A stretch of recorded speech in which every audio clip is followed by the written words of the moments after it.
Welcome, everybody. This is our monthly Agricultural Advisory Board meeting. We were created a year and a half ago to help advise Oconee County Council in all matters agricultural. And so we have 7-member group, and we're making a lot of good progress.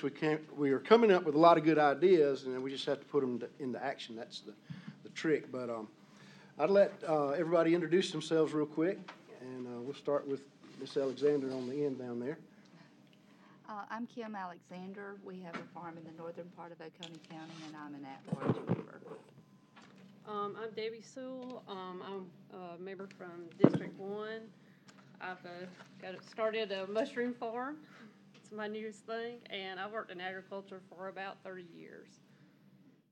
I'm Sandra Gray, and from District 5, and we have a small organic farm growing primarily medicinal herbs, and also have some chickens and goats and other animals. I'll go last. Mr. Danny. He needs no introduction, Mr. Danny. Oh, okay. I'm Danny Howard, representative of Extension Administration, and I've worked with Extension in 3 states for almost 40 years in agriculture. So I'm here representing Dr. Dobbins. I'm Doug Hollifield. I'm an apple grower in Long Creek, representing District 2. I've been growing apples. I'm the 4th generation right now. So, Marlene? Okay. I'm Marlene Willoughby. I live at Dairy Farm Road in Fairplay. I've lived there for 37 years, and we've been a poultry grower since 1983. And we have cattle, and now we went over into a little bit of the vegetables we're selling, and we have a produce stand at our house. And things are doing pretty good right now. We're just glad of that. And I'm in District 5. I'm Rex Blanton. I grew up in Seneca. I have pine trees and did have hay. Now we have more pine trees where the hay field was. But lifelong interest in agriculture, and taught agriculture for a few years and work in the Plant and Environmental Science Department at Clemson. So welcome to all of y'all. First thing we need to do, I guess, is approve the minutes from the last meeting. Everybody has a chance to look at those. I went over them real quick earlier. I believe my name was omitted for members present. Yep, that's true. I noticed that. Got it. Yeah, got that. Other than that, I didn't see anything. I make a motion to approve. All right, second. All in favor, raise your hand. Aye. All right, looks like they're approved. All right, we have a public comment section, but I believe we talked about Miss Sharon going first, and then, because this is, Miss DeRitter is the grants coordinator or grants writer, and this might be of interest to groups that might need a little money. Miss Sharon DeRitter. Good evening, Board. Thank you very much. I'm sorry, but I'm a city girl, so I might not know a lot about farming and ranching. But anyways, I'm the grants administrator for the county. Some of you might know me. But I'm always here for you guys. My personal goal is to bring money into this county. I'm from another county. People call me an outsider. But if you'll just let me help you, I can do that. I left some of my business cards. I have some things up here. I think Clemson just gave it to me, Clemson Extension Office, about a new and beginning farmers program. That was pretty interesting. I left some of my grant information up here, and all I'm asking you guys is let's work together. We need to collaborate. I'm sorry to say, but Oconee County is not on anybody's radar. You're not bad. Don't have bad crime. You don't have really bad poverty here. We don't have a lot of problems, so it's hard for me to write a grant unless I get help. If I got a grant and I had 30, 40, 50 farmers working together on a grant, you don't think I could get something done with that? So let's just try to work together. That's all I'm saying. The moms and pops, let's work together. There's so many things out there. Last year, I don't even know if this year there's funding for it, but there was solar farming. Now, I don't know about you, but I could have put an 80-to-20 ratio of a grant to put solar panels on your whatever farm or whatever you needed something for. I didn't get one farmer or anybody to contact me, and I tried contacting about 30, 35 people. So I'm going to look to this board to help me to do that, and I don't know what's out there for them, or you probably know too with all your many years over. I started adding up all your numbers of how many years you had up here, but all I'm doing is asking you guys to help me. We can go through Rex if you want to. You can call myself directly. We know some of you in the room, so be more than happy. Sharon, have you ever got this grant on this? Let me look it up. Hey, Sharon, I need a grant on saving my trees or saving the fish in the water or whatever. So that's all I've got to say is let me help. That's my goal, is to help this county get money. Any questions? Grants isn't intimidating, just to let you know. Grants are a good thing, correct, Upstate?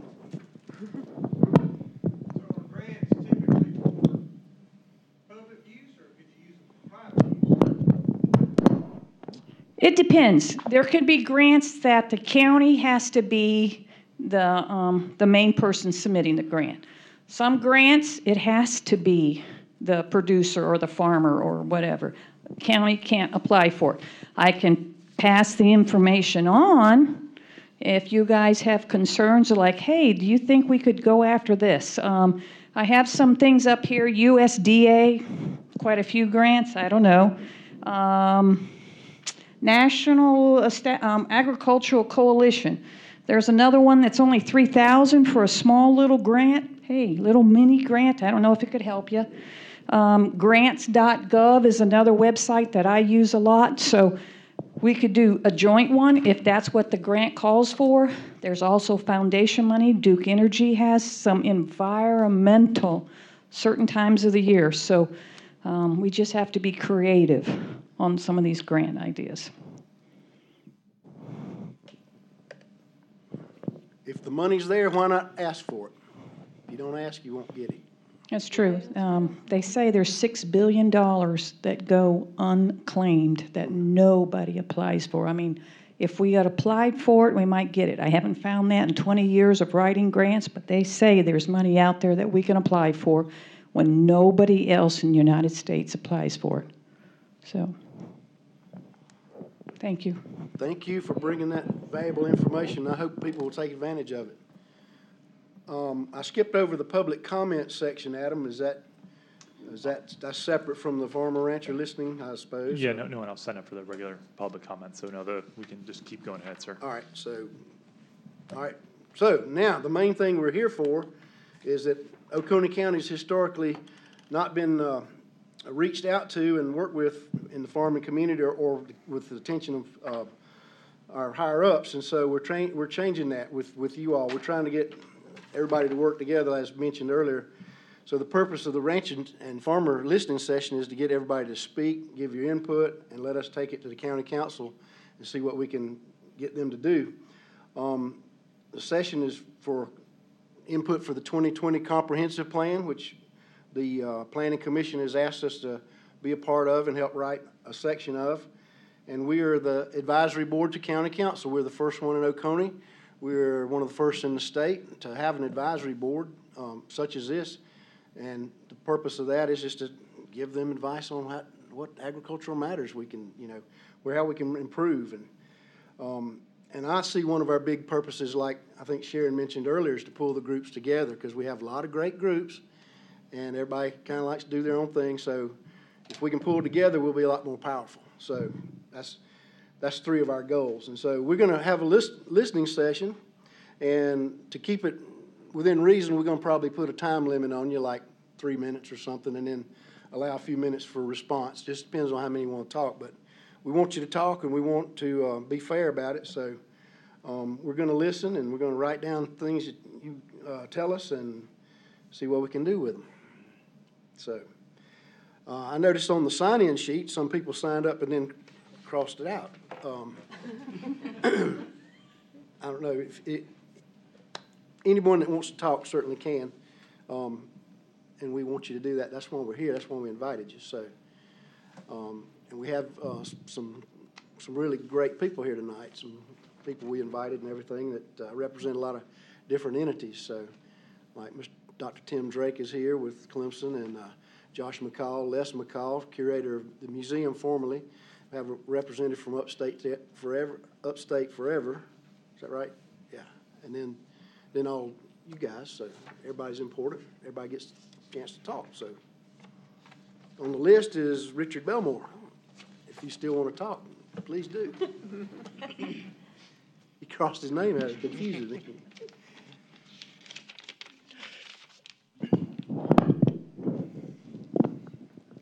Good evening, I'm Richard Belmore. I'm the president of the Oconee County Beekeepers Association. Also own a bee farm up in Salem, South Carolina. I'm speaking on behalf of the nearly 100 beekeepers we have in the county regarding what happened last year in Dorchester County when they sprayed for mosquitoes. They used aerial sprayers, and they gave no warning. And they claim they did. Their warnings came through the newspaper. How many still get a newspaper? Good. They also use Facebook. I guess if you're not friends with them on Facebook, you wouldn't get it. The spraying was done at a time of day when the bees were foraging in big numbers.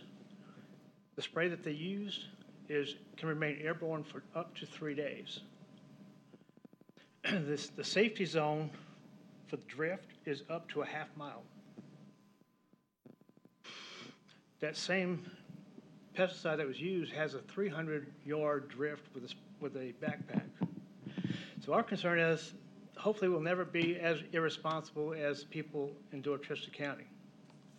That if we do spray for mosquitoes for any reason, that we attack the problem area, not the whole county.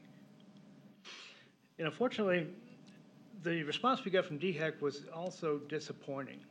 They said when human life was at stake, they were going to spray. If you do the research on what happened, there was a case of Zika in the upstate, but it did not originate here. Yet they sprayed anyway.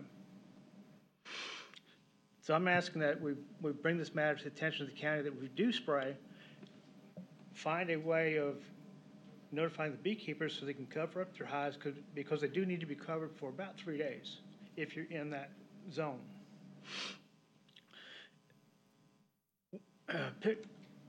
Blue Ridge Electric has a list of the beekeepers, if that's a resource you need to know. People that voluntarily signed up to be notified of the herbicide spraying. So there is a partial list of beekeepers that is available to you through Blue Ridge. But if we're going to do that, just make announcements. Make it loud.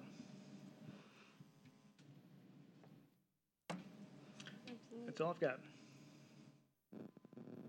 I like what you said about attack the target areas. How about the wetlands and places? And what they sprayed killed a lot of insects.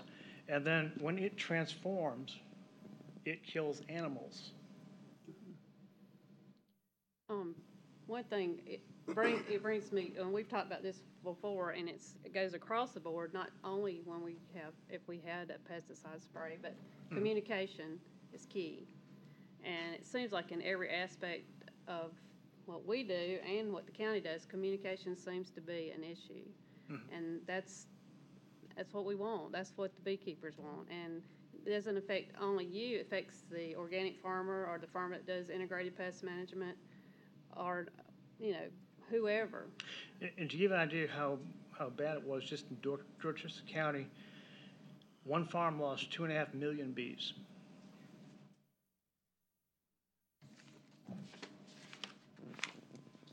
I know Seneca publishes a pretty good schedule. It's in the paper, and I think it's in their Light and Water newsletter. But I don't know about the county. Yeah, and that's contingent on you having subscription to that paper. Not many people do that. There you go again. Yeah, it's very limited, Facebook and then. Yeah.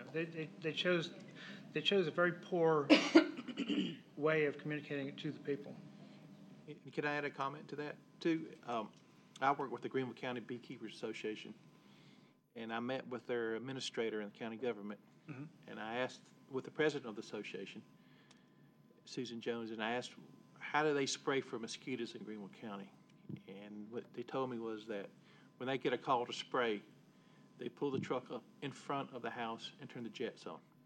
That's it. And Wow. they stop in September. Wow. That's all they do. And maybe that would be a solution here, instead of doing the whole county, whoever calls in, do a rifle effect instead of a shotgun effect. Exactly, exactly. But, you know, what good they're doing depends on what time the wind's blowing. But, you know, they're called, they respond, and then they shut it off by mid-September. She said they don't spray anymore after that. We also need to be aware, though, that there's certain times of day that are where bees are more vulnerable. Exactly. Yeah, when they're actively foraging. That's right. And I they I do pollination services, and in my contracts, if they kill my bees, they replace them. And if they continue to do aerial, which I know in the low country, because of the hurricane season coming upon us, Right. there's a lot of flooding, a lot of mosquitoes, a lot of people from not want anything. And one thing they started doing is actually, so the pilots can see it from the air. A lot of now people register to have, they paint them neon orange, neon something, so that when the pilot looks down, he actually can turn off the spray before it gets begin. And I think there's other things like larvicides, instead of killing the adults, it's drop the dunks. It's a biocontrol, and there's other ways to look at it. I think getting with your county government and saying, give them a process that you think would be safe for the honeybees, and see if they would adopt it. And that way the beekeepers would be happy, and they can control the calls they get in from the public when we had, like Alberto just came through, put water everywhere, and the mosquitoes just came out of the woodwork. And that way maybe we can find a common ground and consensus with one another. That's what I like. When they in Dorchester, when they sprayed, if they're an organic grower and they sprayed over the cucumber field, they just lost their certification. Correct. It's They've gone. lost the certification. Yeah, and that's all I have to think. Mr. Dr. Drake, yes, sir. May I make a comment? Yeah. Sure. Okay. This is not the main reason I came here to comment, but I'm the Assistant Director of the Regulatory Division at Clemson, and also the State Entomologist for South Carolina. We did investigate that beekeeper. Right. And the case is closed, so I can make some comment on that, if y'all would like to hear more details. Sure. Oh, yeah. Some of the public information that got out is erroneous. You mind coming up to the microphone? That would be good, we can hear you a little better. This was a case where they had 2 Zika cases within, I think, a 10-mile radius of where the spraying was going to go on. So DHEC contracted with applicators to make the application. That was justified under state law. By South Carolina state law, any aerial application for public health reason has to be advertised at least 24 hours in advance. This was advertised 48 hours in advance in the newspaper. It does not dictate which source they have to advertise it in any sort of public media. What we have been recommending to beekeepers is that they take the newspaper in their local area, and that the newspapers publish these notifications in a specific place in the paper so they're easily recognizable. We also recommend that beekeepers going into the hurricane season and the mosquito season, if they are a small beekeeper, they have their hives where they can mobilize and take them other places. If they are a large beekeeper with a farm, that they build some kind of a stable structure over the hives where they can drop guards down on either side, because the reality is with the diseases, and I'm on the state disease task force, with the diseases that we have potentially affecting South Carolina, there will be more aerial applications for disease, for mosquitoes. And these applications will be done per label directions, which usually are very protective of these bee species. This particular case, we went out to investigate. There was a claim of 2.5 million bees dead. By the time we got there, the beekeeper had burned all of her hives. So there was nothing to investigate, which threw a shadow of doubt on what possibly occurred. There was heavy evidence of small hive beetle and varroa mite infestation in the hives. So she had been probably treating for both of these pests. On top of that treatment, sometimes when you do an aerial application, it can compound the issue. Also, it was warm, so bees are on the outside of hives. They don't go inside when it's really hot. They stay outside to cool the hive. So there were some factors at play in this kill that were somewhat unusual. But our recommendation is for beekeepers to be aware that there will be a lot of spraying in South Carolina if we have mosquito populations that carry disease.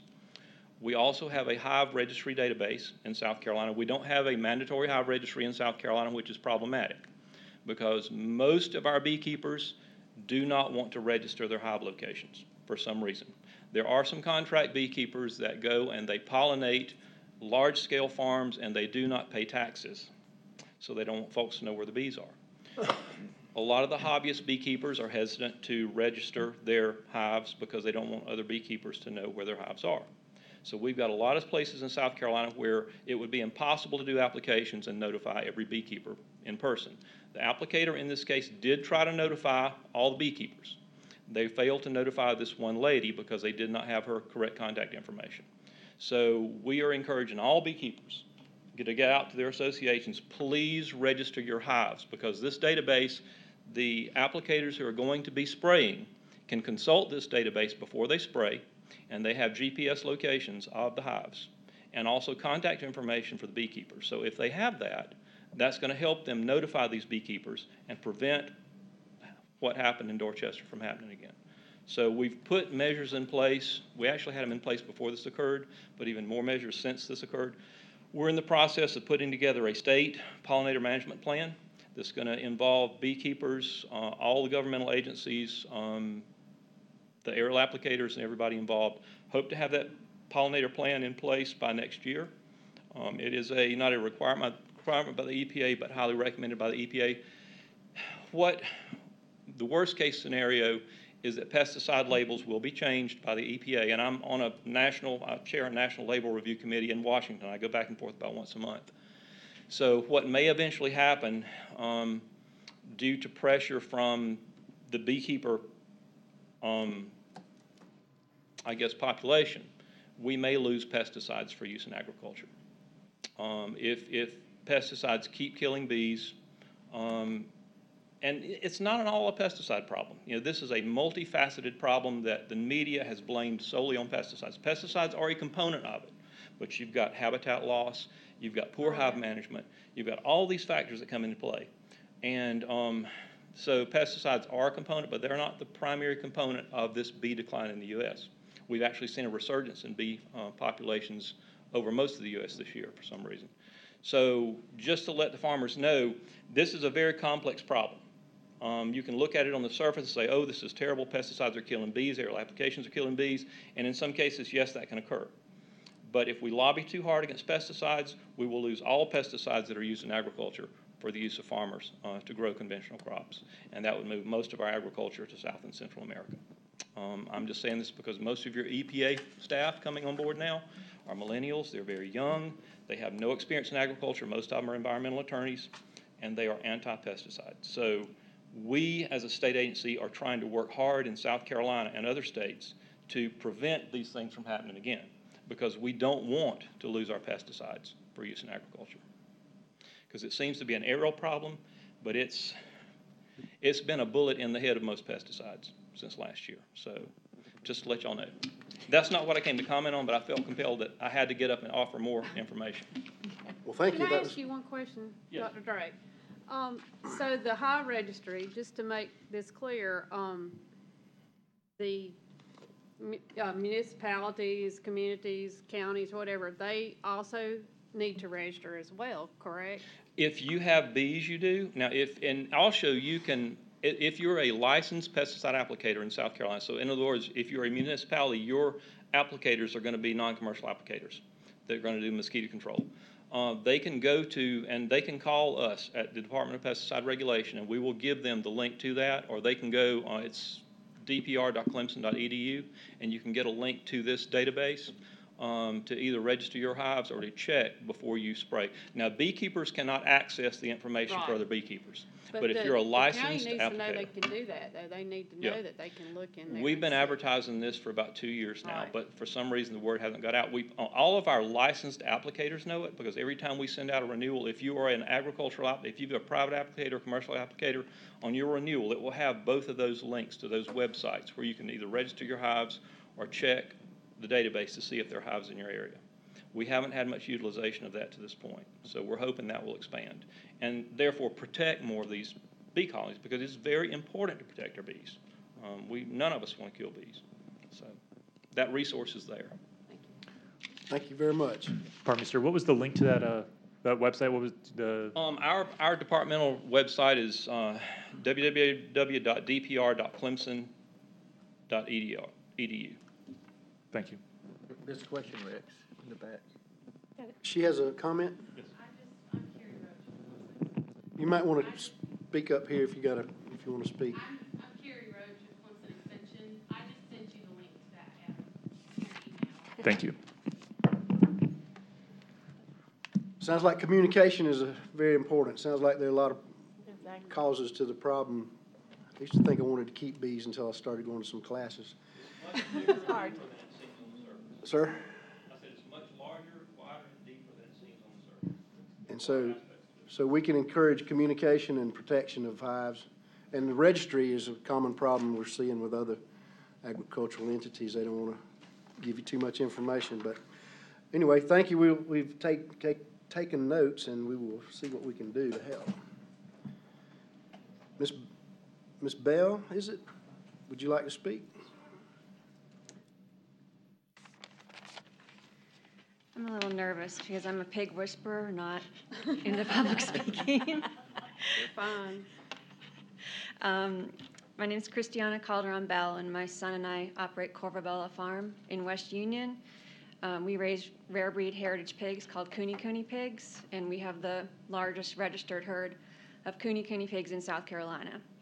And we also have rare breed heritage pork, which we sell locally and at farmers markets. I want to offer a perspective on someone who moved to Oconee County as a consumer and then became a farmer in terms of our farmers markets and how we can better collaborate and promote local food and local farmers markets. In 2014, we moved from Malden to Oconee County. We were new to the area, but we were eager to find some local farmers markets similar to the Simpsonville market, which is the one we live nearby, which is a small market, but it's rather busy and has a high percentage of farmers and farm products there. We initially learned there was a market in Walhalla, but we went there twice and there was nobody there. Then we saw there was a market in Seneca, and we went and there was only one person selling produce there, but we weren't so sure that the produce was grown locally as there was no farm signage or anything. Then we learned about the Foothills Heritage Market, and we started shopping there. And while it was a small market, it was a good location that had fresh produce from several farmers. But I couldn't help but wonder, in a county as large as, in a county such as Oconee, which is growing and blessed with a large amount of tourism traffic that coincides with the market season, why wasn't there a larger or busier market? Since we became farmers, I've begun to understand the situation better. In Oconee County, each small community wants to have their own farmers market, and no one seems to want to combine efforts to work together to promote a rich and vibrant centralized market. Politics interfere with our ability to work together, and ultimately that deprives our community of access to healthy and locally grown food while placing undue pressure on farmers trying to make a living and forcing them to sell their products outside of the county. On our farm social media, I've been using the quote, "Help keep the farm in farmers markets," for a while. It captures what I feel most strongly about farmers markets, that they should be about farmers and locally grown products first and foremost. The farmers markets are the last link that communities have between their farmers and their community. In a society that's increasingly detached from where our food comes from and how it's grown, farmers markets are valuable educational resources for our communities and important access to fresh and healthy food. We are a culture that is more than ever attracted to prepared foods, dining out, and subscription food boxes such as Blue Apron. All these things take their toll on farmers and our ability to make a living.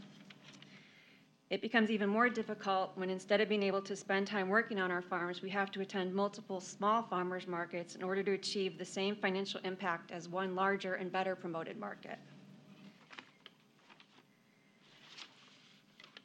I know there's farmers out there who feel the same way. Farming is already a 24/7, 365 job. Every farmer I know has the dream of a farmer's market that's busy and well-connected in its community, where farmers hold the spotlight and the local food that is produced is advertised ahead of the market, and both the farmer and the farmer's products are regularly featured on social media and other outlets. In other words, people know what's at the market, they know what they can get, and they can plan ahead.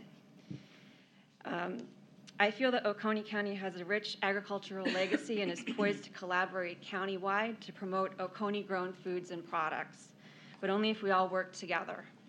With the rise in tourism and new restaurants, it's the perfect time to promote Oconee Farm Fresh, Farm to Table, Farm Fare. We have a lot of farmers in this county and a lot of potential to promote locally grown food and farm products, but again, only if we start to work together. Spartanburg County's Hub City Farmers Market is an example of what I believe we should be aspiring to here in Oconee County, and that we already have the basic framework in place with the Foothills Heritage Market and the new Farm Center. The Hub City Farmers Market's tagline is more than a market, increasing supply, demand, and access to healthy local food in Spartanburg County. This market is highly successful and community-oriented. It's farmer-driven and serves the community well in all regards. One of the reasons this market is so successful is that it's a county-wide effort, and it's the main and most well-promoted collaborative market in Spartanburg County. I feel if we all work together and begin collaborating, we can do better for the farmers of Oconee County and in turn for our communities and local economy. Time's up. Okay. No, I'm just kidding. That's an Actually, I unofficial- had one sentence to go. No, you're fine. Go ahead. Go ahead. It That's just Doug's rudeness. That's all right. So anyway, in closing, let's work together and keep the farm in farmers markets. Excellent. Yeah, you should have been in our last meeting because we talked about that at length. And the originators of the Heritage Fair Market are in the back, and that's growing. It's Miss Gwen and Stanley. And the Heritage Fair is a good thing. It's just getting the farmers to come to it. And Because I know a lot of people that leave Oconee County, a lot of farmers that leave the county to sell. And I think it should be an initiative to try to keep Oconee-grown food in Oconee County. Absolutely. To benefit everybody. Absolutely. It's tough to get them there because it's mentioned you have to pay an employee sometimes if you have more than one thing going on. You have to ship it down there, cool it, keep it fresh and get it there the day. So there's a lot of moving parts, and we did talk about that at the last meeting. We hadn't solved it yet, but we agree. Not to bring up Spartanburg again, but they have, in addition to their market, they have a mobile market where anybody that's a grower in the county can contribute goods to be sold in the mobile market. And they have a preset schedule ahead of time where they advertise exactly where they're going to be. And then the mobile market drives around and, it kind of accesses places where people either aren't able to get out to a farmer's market or people just didn't make it out on Saturday morning, and then they can go out at another time and still get, farm fresh food that they otherwise may not have been able to get. They also have a big initiative with accepting SNAP benefits, and they really heavily promote that. And the market itself actually will match the SNAP benefit so that certain groups of people can get a lot more local food for their money. So they're kind of trying to undo the whole concept of the food desert where people just don't have access to healthy food and make it more available by matching the person's contribution. So it's a pretty neat program. Obviously, it's had a lot of collaborative effort put into it for many years, but they have a great website where they explain a lot of what they do and they promote their market and the community effort that's behind it. And I think they also have a community garden. Mr. Danny was telling us months ago about the one in Malden, was it? The farmer's market over there, how similar, very successful. Yeah, we have to just work together and try to get up with the one location where they can come. A lot of them want to stay in their communities. And, we did talk about that a lot at the last time. I think a lot of people don't even know about the markets because it's just doesn't get out as far as it could. I mean, we lived here for a whole year before we even knew about the Foothills Market. Somehow we had learned about a market in Walhalla and Seneca, but we didn't know there was one. Like, we lived at basically the intersection of Mountain and Critter Road, like 2 miles away from it, and we had no idea that it existed, so. There's that communication thing. Yeah, exactly. That's one of our goals and our purposes is to promote farmers markets, all type of agribusiness. So we hope, we've only been together for about a year, a little over a year now, so that's really something that we're working on. And if you stay, you're going to hear later of one of the projects that I'm working on that I hope that's going to help with that. Okay. So. In our collaborative efforts, I spoke with a group 2 weeks ago, and they had done extensive work on on farm to table, and they had neighborhoods, prominent neighborhoods that would like to do that. Another problem is the volume of produce that can be brought into that community. And so they said, well, let's do it one day a month. One day we'll feature ag one day. And couldn't get enough people to bring it into that community, so it's. Yeah, it's definitely a challenge because, like I mentioned, a lot of farmers in this county leave to sell their product and they found other places to sell the product. So there's a certain amount of backtracking that would have to occur. Can I make a comment? Yes, sir. Oh, there's a magazine called Edible Upcountry. I'm familiar and with it. It's that- great. Yeah, they try to list most of the farmers markets in the upstate and the consumer-supported agriculture, those that sell directly to the person, in the back of their magazine. But also the South Carolina Department of Agriculture has a spot where they list all the farmers markets in the state. So if you want to go downstate or whatever, somewhere different to sell your product, you can. We have a lot of folks that come up from the low country to sell shrimp here. And so, that is a good source to see where you can go with your commodity and maybe be a different market than you are here. That might, I know from up here, we have some at the Port Royal Farmers Market come up and get our apples and take it down and sell in Beaufort where they don't have apples, fresh mountain apples. It sells out all the time, every time he does it. So it's always good to swap commodities in different locations of the state. But try those two sources and see if you can put your finger on the local markets. Sometimes they pop up, just like Malden did. They just want to have a new farmers market. And I think the downtown Greenville market has a 2-year waiting list now. Get onto their site to sell. Yeah, it's tough because you have to have the resources to be able to leave the farm. And for me, it's just myself and my son. He's 16. So, like, if I wanted, we were invited to do the market in Greer.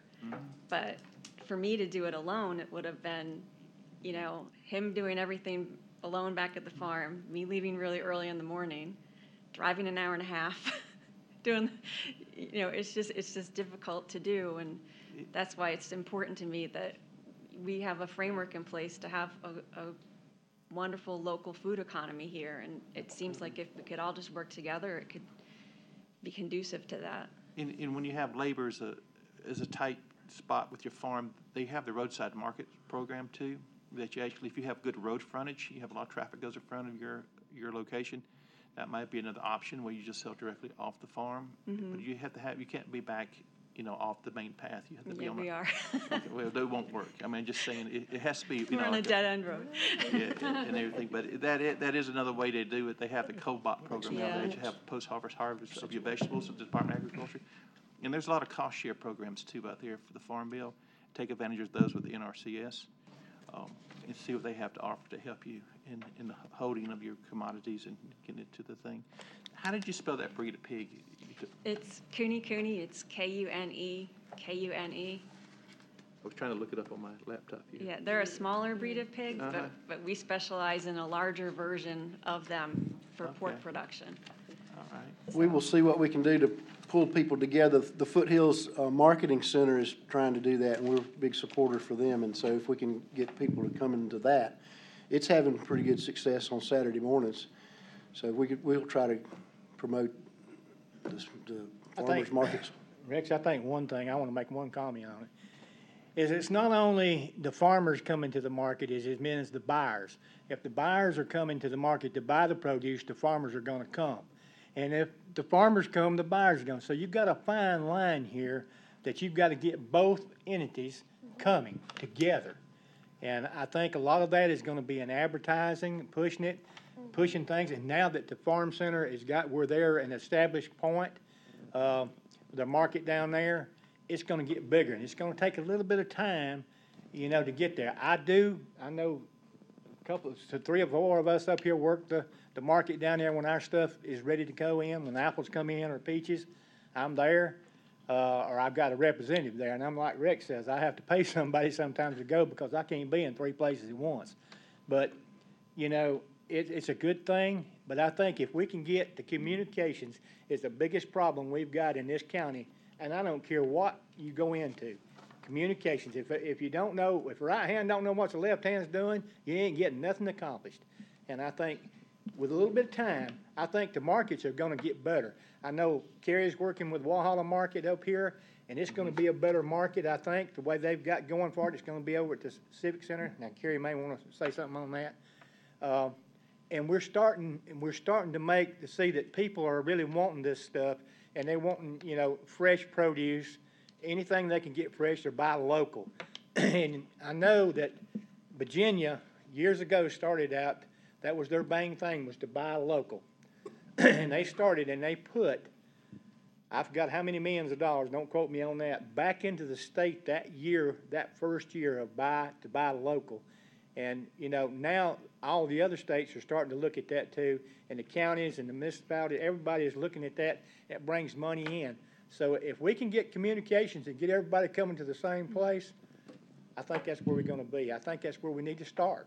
Can I just make one comment? I do know about the Walhalla Market.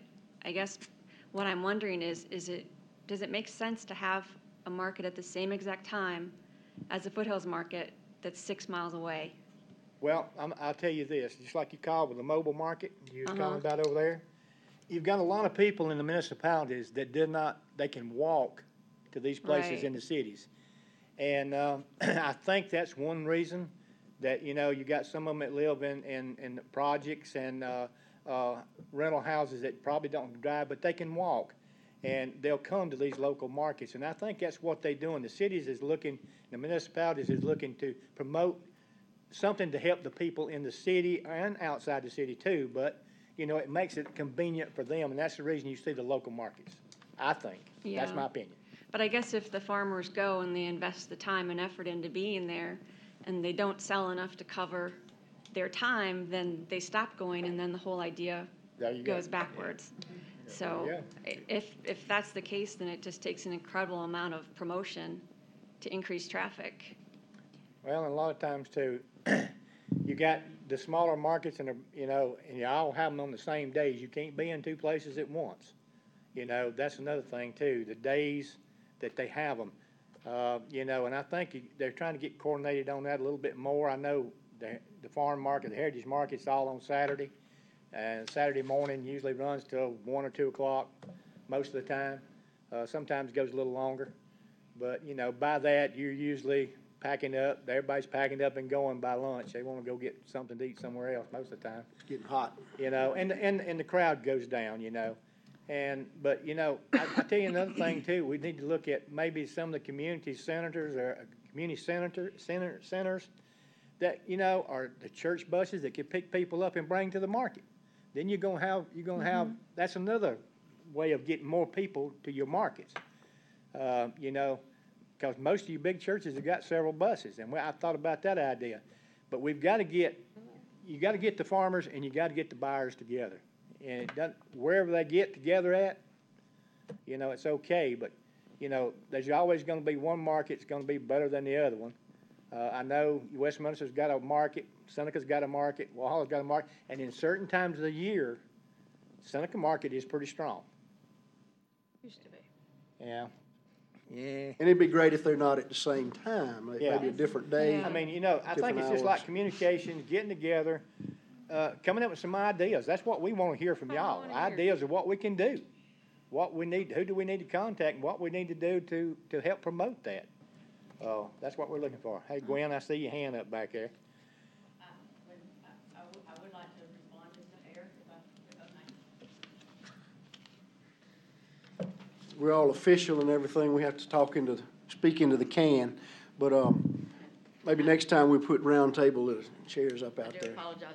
I left the house at 10 this morning and haven't been back. We're just long glad enough you're to here. feed the lambs tonight.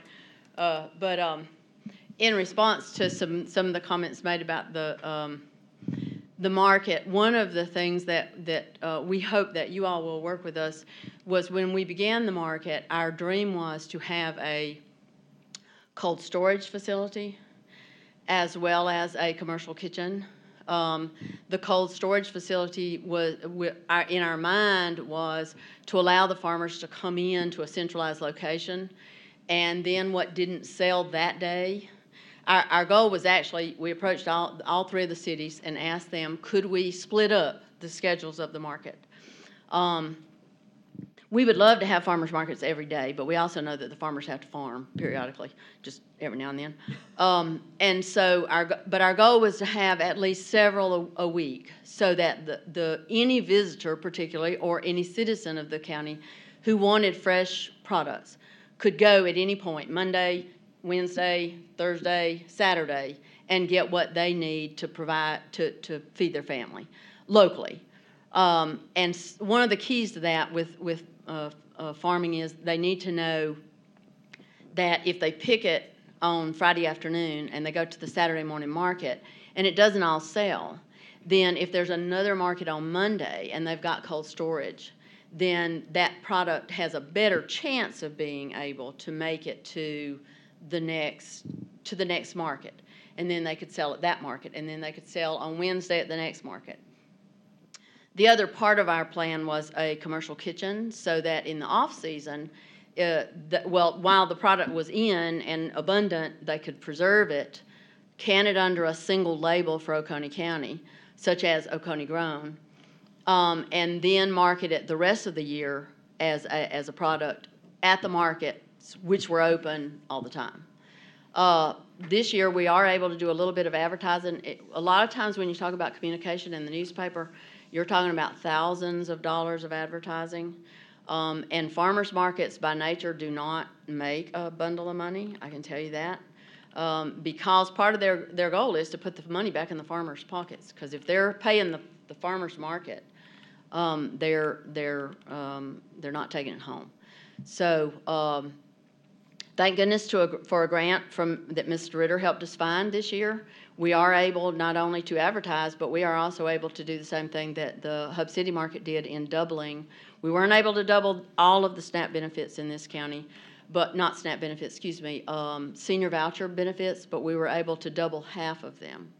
So half of the people in this county received double their number of senior voucher credits that can be spent but that was a grant. And we got that idea because Hub City wrote a grant. Hub City also wrote a grant that pays a full-time market manager, and then they wrote a grant to pay a grant writer. So they have a full-time grant writer just for Hub City Market, I believe. If they don't now, they did at one time, which is what kind of got them off the ground. It takes money to run a market, just like it takes to run any other business. But if the market is making all the money, then the farmers aren't necessarily taking home what they should. The other issue is that in this county, at least, until we build that rapport and have the upper echelon of people also shopping at the market, not just the senior vouchers and SNAP customers, the farmers aren't always going to get the price that they're asking for. Because they are competing against Walmart and they are competing against the other lower prices, and so the farmers have to reach a happy medium there in their pricing scale. So those are two of the battles that the market managers face every year. Cold storage though would be a good thing if y'all want to talk to the county. That's in the package. Yeah, Okay, yeah. thank you. Thank you, Gwen. That is one of the things we're heavily trying to support is the Foothills Agricultural Resource and Marketing Center, the Farm Center, the Heritage Center, whatever Heritage Fair is there. They have events there already, but it has the potential to be huge. And my contention is, why do the bass fishermen go to Greenville to weigh the fish that they catch here? Why can't we graduate our kids here? Because we don't have facilities big enough. So anyway, we support the farm effort, the Farm Center very much.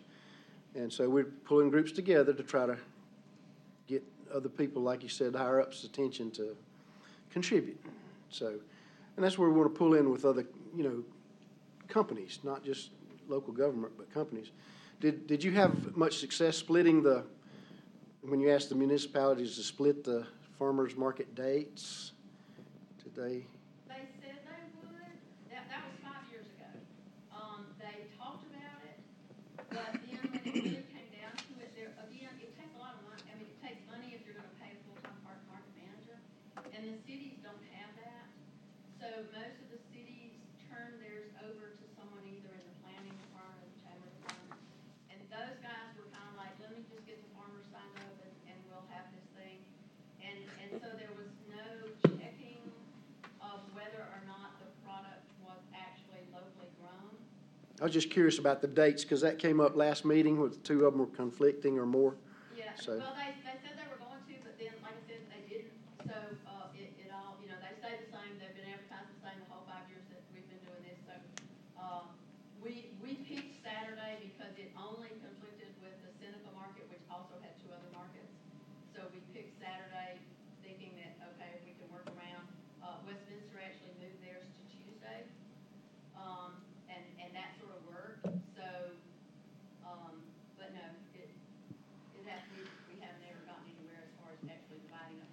back to the old communication thing. We'll work on it. Whose hand went up first? You got a comment? All right.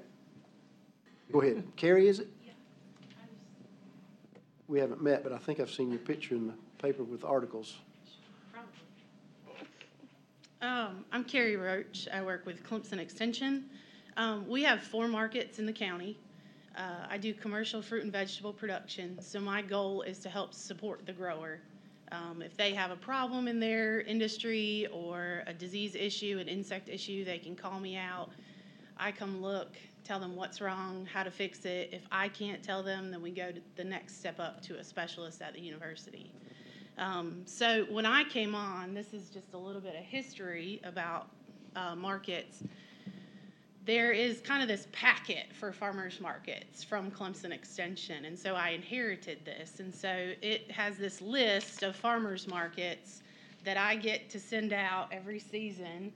And so every year, usually January, February, Gwen gets a call. The Chamber of Commerce in Westminster, the Seneca Planning Department, and then the Chamber in Walhalla all get a phone call and say, hey, checking about your markets, want to see what's going on for this coming season. And I make up this sheet that gives out the times, the dates, when the markets are open, and how it's going to be facilitated, and who's going to be the contact person. So I send that letter out with a grower certificate that they then fill out that certifies on their good word that their product is grown in Oconee County. And so this has been done previous to me. I have no idea how long. I started with Clemson Extension 2 years ago. This is actually my first full season. I was pregnant last year when I started, so I was not here for the spring. I've been with Extension for almost 10 years now. But in working with growers and in working with farmers markets, what we have found is that Saturday is actually the consumer's biggest spending day. And so throughout all the farmers markets that I've worked with, Saturday is a reoccurring theme. No matter if there's a market in each town in the county or there's only one market, it always has a Saturday market. They may have an alternate day during the week, but they typically always have a Saturday. And that's not to say that's always has to happen, but that's the usual thing, because in a consumer's mind, when you go to a farmer's market, you typically think about Saturday morning. So this year when I called the Walhalla Chamber, or the Oconee County Chamber, the Walhalla section, I don't know, how do I word that now, right? Walhalla still has their chamber. They still have, okay. So when I talked with them, I got a phone call back the next week, and they said, hey, we're thinking about revamping our market. And so there was a small group that met to try to reinvigorate that Walhalla market, because I saw the same thing that Christiana saw. I would drive by and be like, oh, are there any growers there? And it's this empty parking lot. And so a group of growers and people from the city, Brent Taylor, Mark Thompson from the auditorium, and Vanessa and Pat, we all met trying to figure out what's the best way to take that market. And so they decided on doing a short-term, high-season market on Saturday mornings. It's 9 miles to get to the farm center from downtown Walhalla, and it's 9 miles to get to from the farm center to the city Norton Thompson Park. If you map it, it's 9 miles. And what I've found, and what my husband, who's born and raised here, will tell you, is that people from Seneca will not drive to Walhalla. People from Westminster will not drive to Walhalla. People from Walhalla won't drive to Westminster. So people stay very close-knit to their town. And so in revamping this Walhalla market, they did change the day to Saturday in order to try to get that one going and reinvigorated, and more than make it a market, but it's more of a, it's designed as an event, a short-term, 2-month-long, well, it was supposed to be 3 months, but 2 solid weeks of rain has pushed production back quite a bit. Amen. I don't know if anybody else. Amen. So it's designed as a short-term market. Clemson Extension is not putting that market on. They are helping support that and be in contact with the growers. It's put on by the city of Walhalla. So there are only 4 markets. So these are just just some of the highlights. There's 4 markets. They're put on by either the chambers, the planning department, or the Heritage Fair. And we support everybody. And when we're asked, we will sit and help and try to help them promote their individual markets as much as we can. So. Sounds very good. Thank you. Rex, I was just going to ask that since it's been brought to our attention and we're doing the directory, that maybe this is something we could assist the groups with. I think that, Carrie, you've done a great job, but maybe if everybody was at the same table like we've talked about, and they could understand that you only have so many farmers, but that if we could work together on maybe a time or something to where everybody is taken care of. The other thing that may be of interest, and it's just a question because I'm not exactly sure, but where does the CAT bus loop in on all of this? I know we have a loop that goes to Westminster, I think, and doesn't one come to the market, Gwen, from trying. Seneca, or are they? I don't think, is it? We were asked at one point, would we like to have one, which was why we added the Friday evening market. But so far, I think the cat bus is, that's like moving mountains. So, maybe if farmers all survive 2-night markets, this summer. Right, I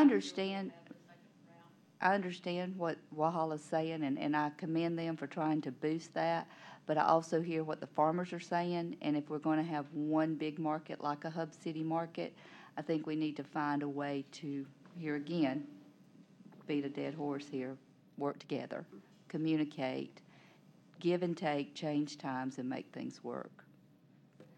Like Christiana was saying, I mean, I know you did it last year. She would come to the market at Foothills, and then she'd drive to Pumpkin Town because it's at 2 o'clock on Saturdays. And I know people last week that did that from Foothills, drove to Pumpkin Town because it's at 2 o'clock in the afternoon.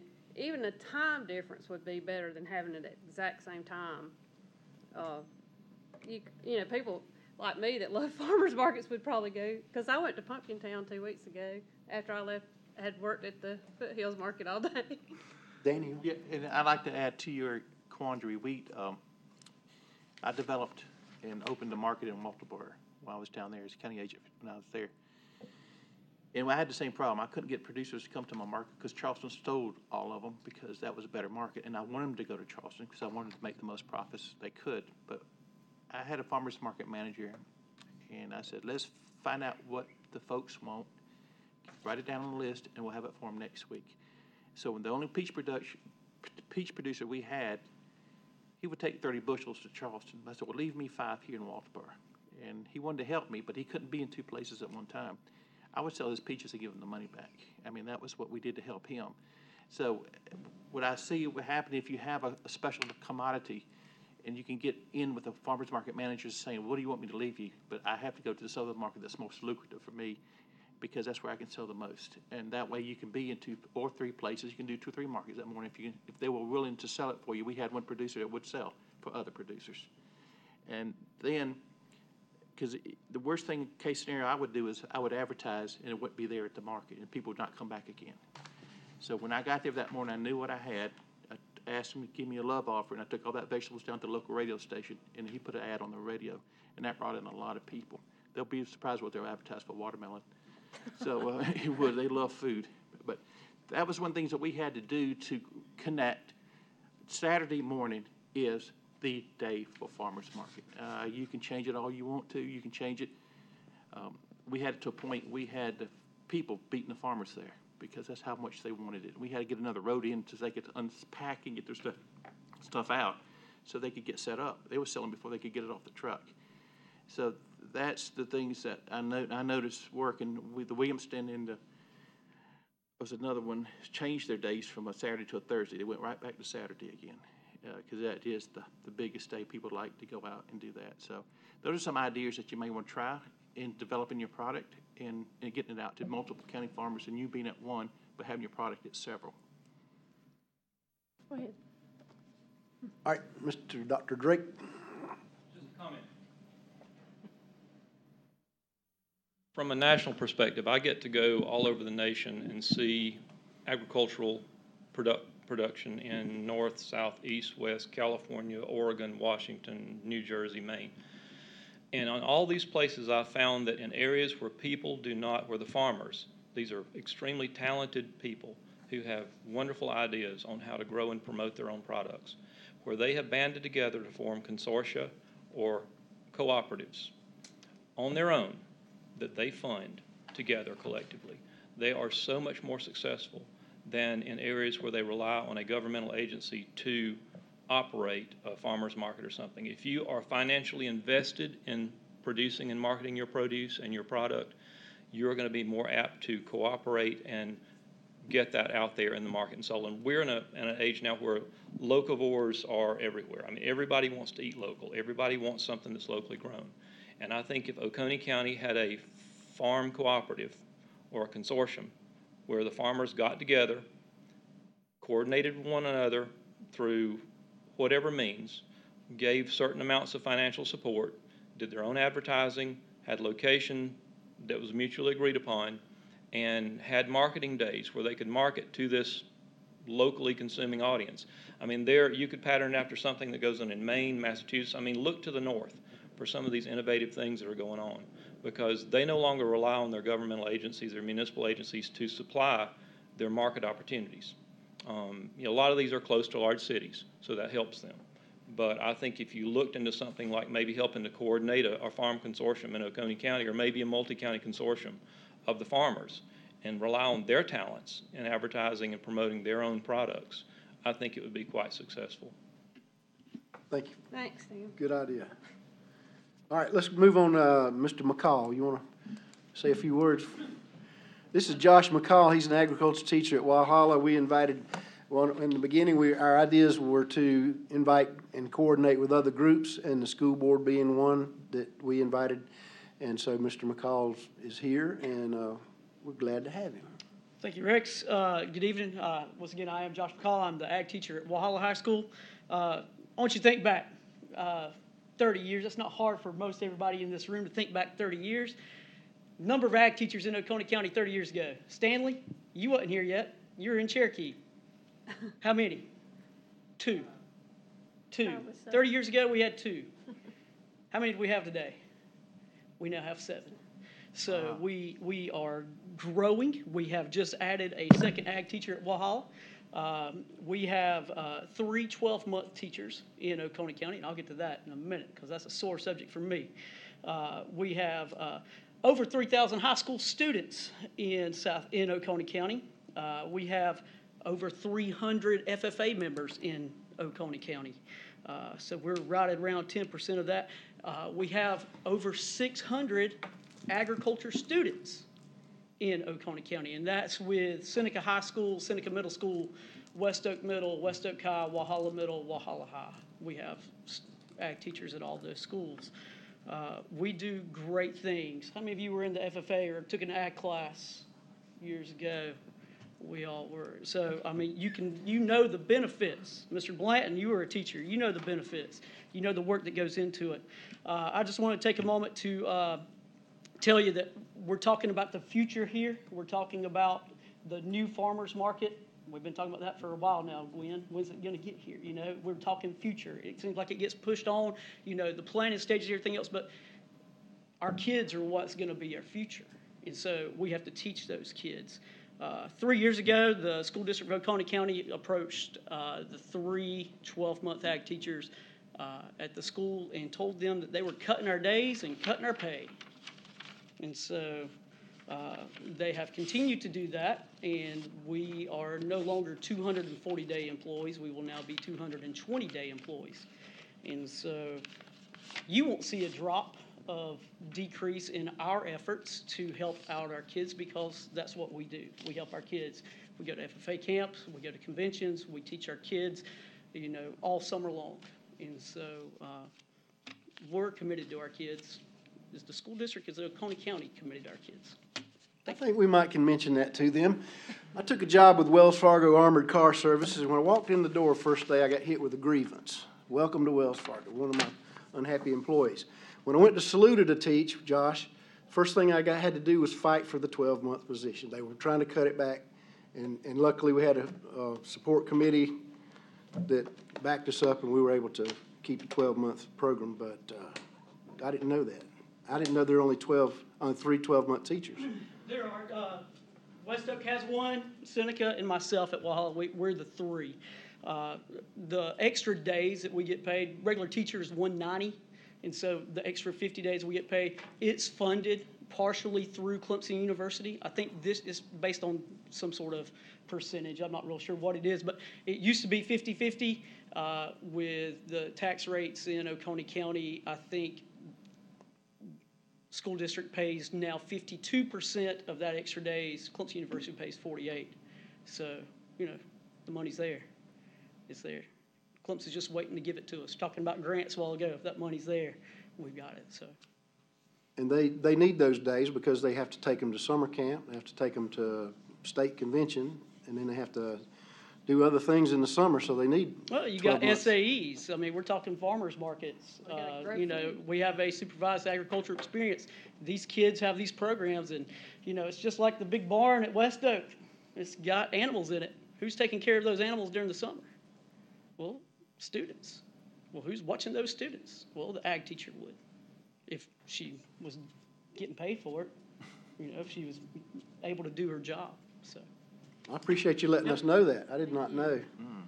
So, thank you. Very good. That's something we probably need to address. Ms. Heather, would you like to talk? Mom. Come on, your name's on here, but it's scratched out. I'm confused.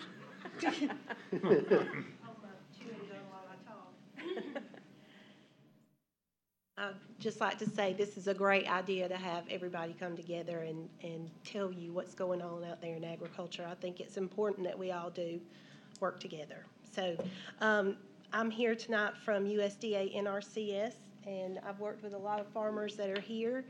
Jason Davis is also here. He's our conservation technician.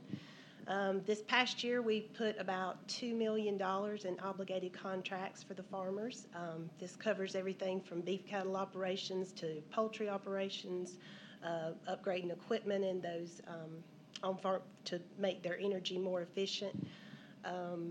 We've worked with Miss Christiana. We're working with her on a special project right now. So we're there. Any farmer can come by the office and tell us what their needs are, and they can apply for cost share, and it ranges usually somewhere from 75 to 90%. So be glad to answer any questions if you have any, but we're there in the Ag Building with Extension. What programs are big now? On-farm energy, that's one of my, poultry is one big reason agriculture is so important here in this county, and poultry farmers keep green space. They are the ones who have allowed our county to continue being green for a long time. Without them, without the money that they are making for not just themselves, but also all the people who are working there on the farm, we would be seeing a lot more concrete. So I think it's important that we give them support. The on-farm energy, we're not getting as much money as I'm hoping for. Many of the integrators are telling them they're going to have to upgrade their equipment or they're going to lose their A contract. In fact, they're even making new levels, AA, AAA, and it's hard for them to compete. So our programs could be really important. If you get a chance to tell a congressman that you support USDA's energy programs, that would be a big help. But Jason and I both spend a lot of time asking for that money. So that's the big one right now. But as I said, we help fruit growers, beef cattle. We do a lot of putting in livestock watering facilities, fencing out streams. We've been working on water quality probably since 1997, pretty strong. Animal waste, which also goes along with poultry farms. We put in facilities that temporarily store litter or allow them to compost dead birds so that the material is appropriate to spread on the land. So those are all. Very good. Yep. Yes. Yes, I wondered what percentage of farmers actually use your knowledge. How do you reach them? Well, it's interesting. I wouldn't know a percentage. I mean, I just driving around the county, there's hardly any road that we go down anywhere in the county that we haven't worked with somebody on that road. Okay. You know, I've been here since '95. Right. And so it's been a long time, and we probably have, I don't know, a list of 400 growers on the Soil and Water Conservation District's cooperators. And in a given year, we're going to probably work with at least 50 different farmers. Right. And many of them are repeat customers. They have a good experience, so they come back, and we, you know, we may help them with a poultry contract one year. Next year, it may be something with beef cattle. Sometimes it's both. So they reach out to you? Oh, yes, Yeah. yes. And probably our best advertising is word of mouth. You know, if we do something for Marlene and it works out good for her, she's going to share it with her Get me neighbor. out of the bank. Get me from going back and borrowing thousands and hundreds and thousands of dollars. The kinds of practices that we do, especially on farm energy, changes their life. We also have easement programs that the Oconee Soil and Water Conservation District, my husband Rex Ramsey is the chairman, and Bob Winchester is here. He's also is a commissioner. And they have a very active program for protecting farmland forever. And that is through the use of partly USDA funds, through the ASEP, ALE, you know, you got to have the acronym for everything, Agricultural Conservation Easement Program. And then they also, in order to get the funding from USDA, they have to have 25% non-federal match. And that match so far has mainly come from the South Carolina Conservation Bank. If any of you have been reading about the politics of that, if I'm not mistaken, that's been given over to DNR. And so I think the winds are shifting away from private lands, protection of our nation's best farmland. And by the way, that's a very defined description. Our nation's best farmland is determined by the soil type. And then, as you may know, in the lower part of the county, in the kind of south of 24, east of Highway 11, is by far the largest area of prime and statewide important labeled soil types. So that's where all across the nation, the government has defined those soil types, and they say, you know, we want to put money into local communities who are interested in protecting those soils. If they don't, we're going to be getting our food, you know, from across the seas or neighbors to the south. It won't be in our own nation where we regulate our food supply. So the Soil and Water Conservation District is a big proponent of protecting those important soil types. It really matters if a developer comes in and they see a lovely farm that some farmer has worked 30, 50 years, his family for generations to get all the rocks up, put it in corn, or it was in cotton, put it in corn, and now it's in fescue, and now it's got cows on it. Well, gosh, it's going to look really good with houses all over it. And so that's what we have to push back against that if we expect to have anything to grow food and fiber on. So now I'm on my soapbox. So. I want to ask a question. One of our topics, Mr. Chapman's been to some programs and presentations and brought us some information about that. And one of the topics later on is buffers. So, Ms. Debbie. Yeah, and that kind of into that. How many people are participating in the pollinator grants? I'm glad you brought that up. We have our bread and butter program that we do cost share programs with is EQIP, and that's all the things I mentioned before usually come through EQIP. We have another program called Conservation Stewardship Program if it doesn't get killed in the next farm bill or combined with EQIP. But it mainly is to give people and farmers an annual payment for the good stewardship that they've already accomplished, and then encourage them to do one more enhancement. Pollinator program is big in CSP, and I think, you know, there's some here tonight that we'll be working with to do that very thing. I just mentioned that because we're kicking off Pollinator Week this coming weekend, and I want some information for my display, if you have Okay, any. yeah, yeah. Okay. Just be glad to get you something. All One right. more thing I wanted to mention while I have the chance about Oconee Soil and Water Conservation District. I believe they have about 22 easements now and probably well protected, over 3,500 acres. That land will never be developed. It is protected by a very strong conservation easement deed. Same kind of work that Upstate Forever does, but many people may not know that the Soil and Water District holds those same easements. And their mission is slightly different from Upstate Forever in that they want to, their goal is to protect farmland. And so there's such a source of money with the federal government. If you have more than 50% of the right type soil, your tract becomes eligible for that program. And so if non-federal matching dollars can go with it, it's a great thing to do for our county, unless we want to be looking at concrete. And if we're in time, you know, because people talk about so many acres are ready for development. Right, especially nice farms. Thank you. Thank you. Thank you. That's very much of interest to all of us, I think. Gary, would you like to speak again, or have you said it all? Thank you for that. Tim, you've been waiting patiently. I see he's got his notes prepared. Well, I didn't know, this is your attempt. Oh, boy. I didn't, thanks, Greg, for the opportunity. I came to listen. My name's Tim Donald. I'm a poultry farmer and beef cattle farmer in the lower part of the county. Currently serve on the executive committee of South Carolina Farm Bureau Federation. And the first thing I want to say is Farm Bureau is your partner in promoting agriculture in this county and throughout the state. You have a county director sitting on this board. I am one of the founding members of the Heritage Fair, also one of the part of the group that advocated for this advisory commission.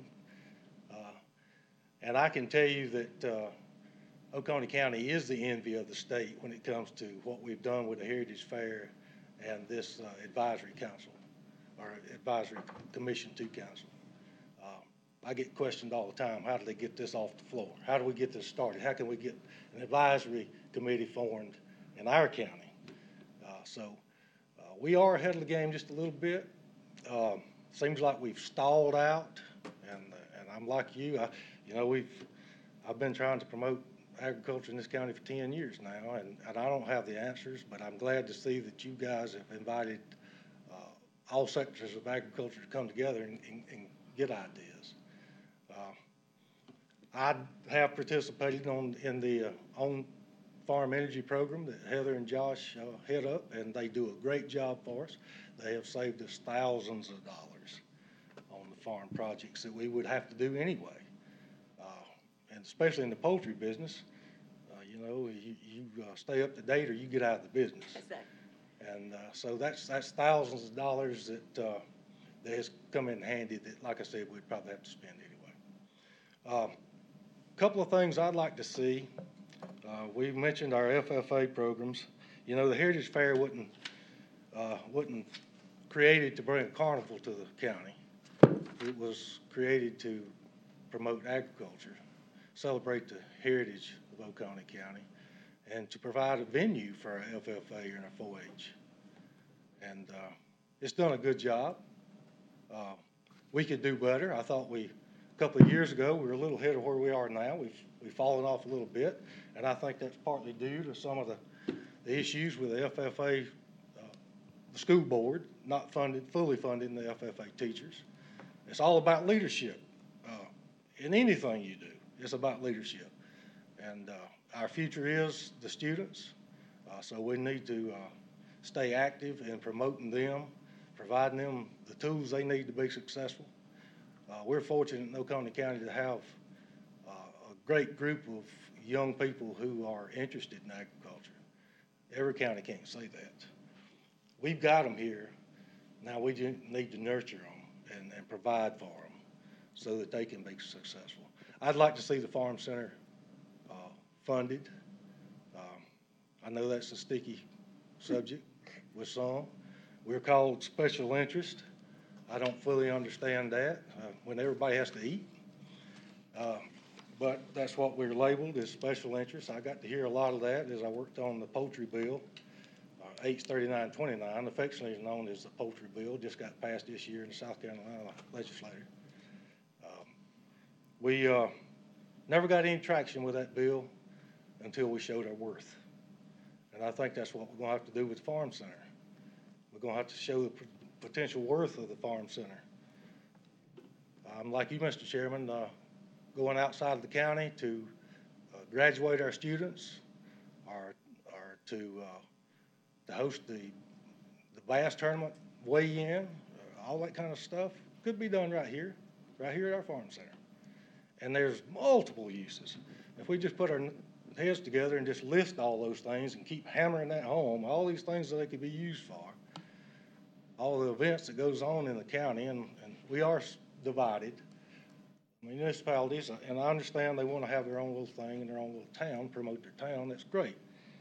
But we all are Oconians and we need to come together. And agriculture kind of out of sight and out of mind. You know, you put up a $50 million plan out there, everybody sees that and knows what it's worth.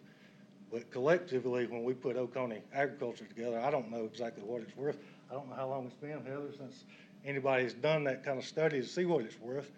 But with our elected officials, sometimes it's all about the dollar, and nothing else matters. So we need to hammer that home. I'd like to see all sectors of agriculture be involved in the Heritage Fair. That was our goal to start with. The beekeepers are doing a great job participating. With the Poultry Association, Cattlemen's Association, other associations we have in this county needs to come and participate in our Heritage Fair. The fair, I feel like I can speak for the fair board and say that we would sponsor their booth. And if the fair board wouldn't do it, I would. And display what you do and what you're worth. You know, we get all kinds of questions. Marlene, I know you know a lot of the teachers around that thinks all cattle with horns are bulls. Yeah, this is true. I had that discussion just a couple weeks ago with a teacher. She was telling one of her students that it was a bull because it had horns. So anyway, that's the kind of thing that we can do. Just as you're passing through the Heritage Fair, there's things that you can learn by accident. I'd like to encourage all our FFO programs to be involved actively in the Heritage Fair. This is a venue that's free, that show you what you do and what you're worth. So just letting you know that the Farm Bureau Federation is here to help. If any way that you feel like that we can help you, feel free to contact me, let Doug know. And we'll do anything that we can do to help promote agriculture in Oconee County. I'd like to see this farm center get off the ground. So we're going to continue to look for funding. The contacts I have through Farm Bureau, I've already been quizzing a few. So if any monies come up, we'll be on top of it. But you know, I think we need to start right here at Oconee County with our elected officials in Oconee County. You know, they bend over backwards for any other industry, but agriculture just seems to get pushed aside, you know, like we'll always be here. We've always been here, so we'll always be here. But we get took for granted, in other words. But I'd like to see that change, and I think we can change it if we all work together. Thank you, sir. Appreciate it. We are full of ideas, and we've come up with a lot of great ideas. And I see a hand in the back. You have to come to the microphone. But while she's coming, I can talk. We have talked to several groups. We have gotten $1,000 from the county council to publish the agriculture directory. This is a beginning farmer publication, and we'll take some ideas. Clemson's already got some of that developed. And, you know, I thought it was $10,000 to rent Little John Coliseum. I was corrected. It's $18,000 we pay them for one day. And you got to run them through like cattle because, oh, you got to graduate at 9. Oh, you got to be through by 11. And then there's 1 o'clock, whatever. So we're spending money outside the county when we should be doing it right here, like Tim said. And another group I met with offered to print us some ag facts. This is industry facts, but they said they do what we gave them on a little quickie like this instead of a brochure, because people don't want to see a brochure. They want to see something they can look at real quick. So, all right, Ms. Gwen, I'm sorry.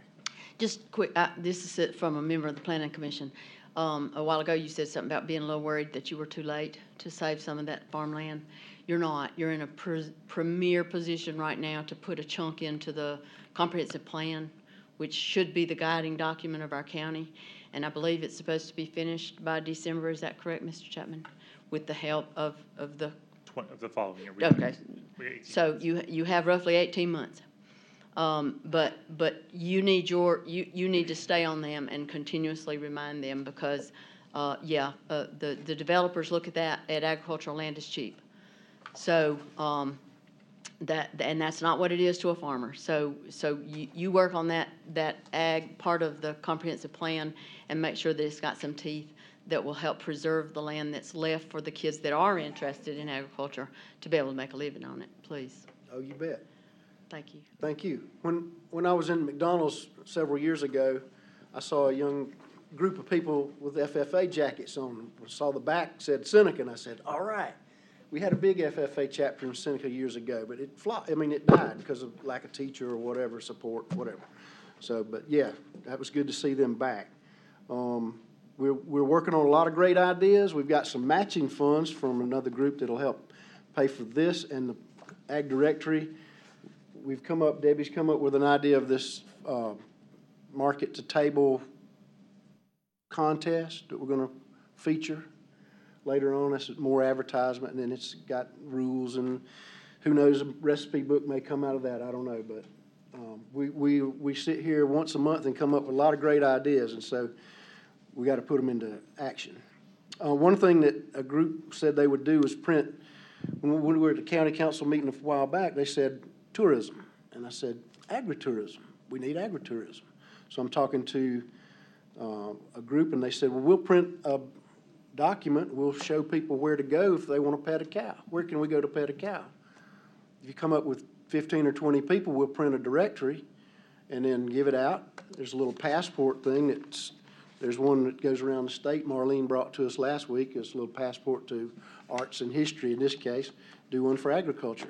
We need some people that are willing to have people on their farm. Now, that's the trick right there, because a lot of people are busy, don't want the liability. So that's something we can work on. If we can get enough willing farmers to do that, we can have that printed. Yes, sir. And I had share one more resource as well. I had another thought, but maybe it'll come to me while you speak. I want to introduce myself. My name is Scott Park. I'm with Upstate Forever, heading up their land conservation section. But just as another tool, you're listing a whole lot of resources that are available. We were recently successful with the USDA grant to help out with our agricultural conservation easement program, so in a tune of about $750,000. So that would be reserved for the upstate, including Oconee County, for farms. And in the case of Upstate Forever, it'd be looking at lands that influence water quality the most, which is harkening back to our mission. So think of that as also another resource that's available, obviously working in conjunction with USDA and our CS here locally as well. And just want to make sure you knew about that. So thank you. Thank you very much. Appreciate y'all being here. Mr. Park's one of our partners. I was just going to say what Ms. McPhail, what Gwen mentioned about the comprehensive plan, that I think a lot of the folks in this room would be the ones to have a lot of the input that we would need from them for us to put forth the ag part into the comprehensive plan. So I think these folks staying in touch, or us being able to stay in touch, they're a key part of the knowledge that is going to be needed for that comprehensive plan to protect ag lands in Oconee County in the comp plan. And if I may, onto that part, I know some of you signed up to speak. You put your contact information. If you want to be involved in the planning phase, the comprehensive plan, which is a 10-year plan for the county that we're legally required to come up with, we're gonna come with an agricultural element, one that's strictly focused at ag. So if you all want to be involved in the planning for the next 10 years of agriculture in Oconee County, if you want to leave me your email address or phone number, whatever's most comfortable for you, I'll contact you about that and just about that. You're not going to go on like some sort of massive listserv or anything like that. So if you'd like to, the sheet's right there, or you can contact the people who brought you here. Just give me your information, and I'll make sure that you all get invited to things of this nature. So, thank you. This is the first of hopefully several forums. We've talked about bringing people here. We've talked about going out to our districts, having little town hall meetings similar to this and listening. And so, and there's also a survey coming out. I would also send that to you if you all would like that as well. Adam has come up with a survey of what people need and what they think about they need in agriculture, what's the best scenario, but worst scenario for the next 10 years or whatever. So there's a survey we all can participate in. And he's already required us to fill it out. I hope y'all have done your homework. So. But you haven't done, I'm just saying. Would anybody else like to speak? We've got a lot of good information. Yes, sir. Come on. Oh, hey. I didn't see that one. But Pat, go we'll ahead. get you. We'll get you. I'd like to, first of all, thank Mr. Hollifield for inviting me. I'm Pat Williams from Cattlemen Association. I'm president of the Cattlemen Association. We're 118 members strong, probably represent more than about 300 member families. I'm also on the state board of Cattlemen Association and the NCBA. Cattlemen in this county, just like most of us in this business here know, that urban sprawl is just eating us alive. I was just sitting here a while ago thinking, in 2004, I had 740 acres of leased land. In 2004, I'm down to 106. Ooh. Lost it all to development, to houses. I can ride you around and show you every farm I've lost to houses. So I'm going to try to keep everything here short. You know, we got a county council that is job hungry, you know, the industrial park hungry. We've lost almost 1,000 acres of prime farmland on Highway 11, down on 59, you know, to industrial park. They got one business. If you'll ride around and look, they got one business. Somebody may correct me on that, but the one on Highway 11 is the only one I know has got anything in it. Unemployment in this county is less than 4%. The industries that are here now can't find qualified workers. I know people that work at BorgWarner and HR are hiring people they fired, can't pass the drug test because they need employees. So why is our county council beating the bush and buying all up our ag land to build industries that we don't have anybody to work in? That's just kind of a soapbox I'm on, because I hear these people talking, U.S. Engine Valve, Liftech, we can't find nobody to work, and they still, you know, buying land, wanting to build industries, you know, and eating up our ag land. Some of it's near where I live. I hate the day that comes that when this place takes off on Highway 11, because they're going to use my road by my farm as a shortcut. And but anyway, let's get back to that. Farmers market, I do want to say that farmers markets can be successful. A few years ago when I was in the vegetable business, I sold at the Walhalla Farmers Market on Thursday evening, done well. I done really well. But I had 3 employees that I couldn't afford. So that's why I'm not in the vegetable business anymore. So the farmers markets can be successful on any night of the week. They do have to be locally in towns, because most of my business was walk-up business. We was over here on Main Street in Walhalla on Thursday night. It was hot in that parking lot. Your vegetables didn't last long, so you had to sell them quick. But most of it was walk-up traffic. So I still think they are a need for the local community markets. You know, technically, if you think about it, talking about the Spartanburg market or the other bigger town markets, you know, we still are a relatively rural county, relatively. Okay, we got 80,000 people. Spartanburg got 150. You know, it's 160. That's why those markets thrive like they do. So we, you know, we got to take that into context here about, you know, how successful our markets can be. So anyway, I don't know how many of y'all have seen this, and this is kind of something I need to take up with the county. Any of y'all seen these? Mm-hmm. 150 things to do in Oconee County. 150 things to do in Oconee County. Here we go. I'm in the agro-tourism business. I own Little Cane Creek Farm and Corn Maze on Highway 11, been there 7 years. I'm not on the list of 150 things to do in this county. let me tell you something. Yeah, tell me. 5 things that are on there, they wouldn't be on there if it wasn't for me. Well, thank you. And your name was on the 10 things I put on at the last minute, and it didn't get on there. I'm sorry about that, but I fought for it.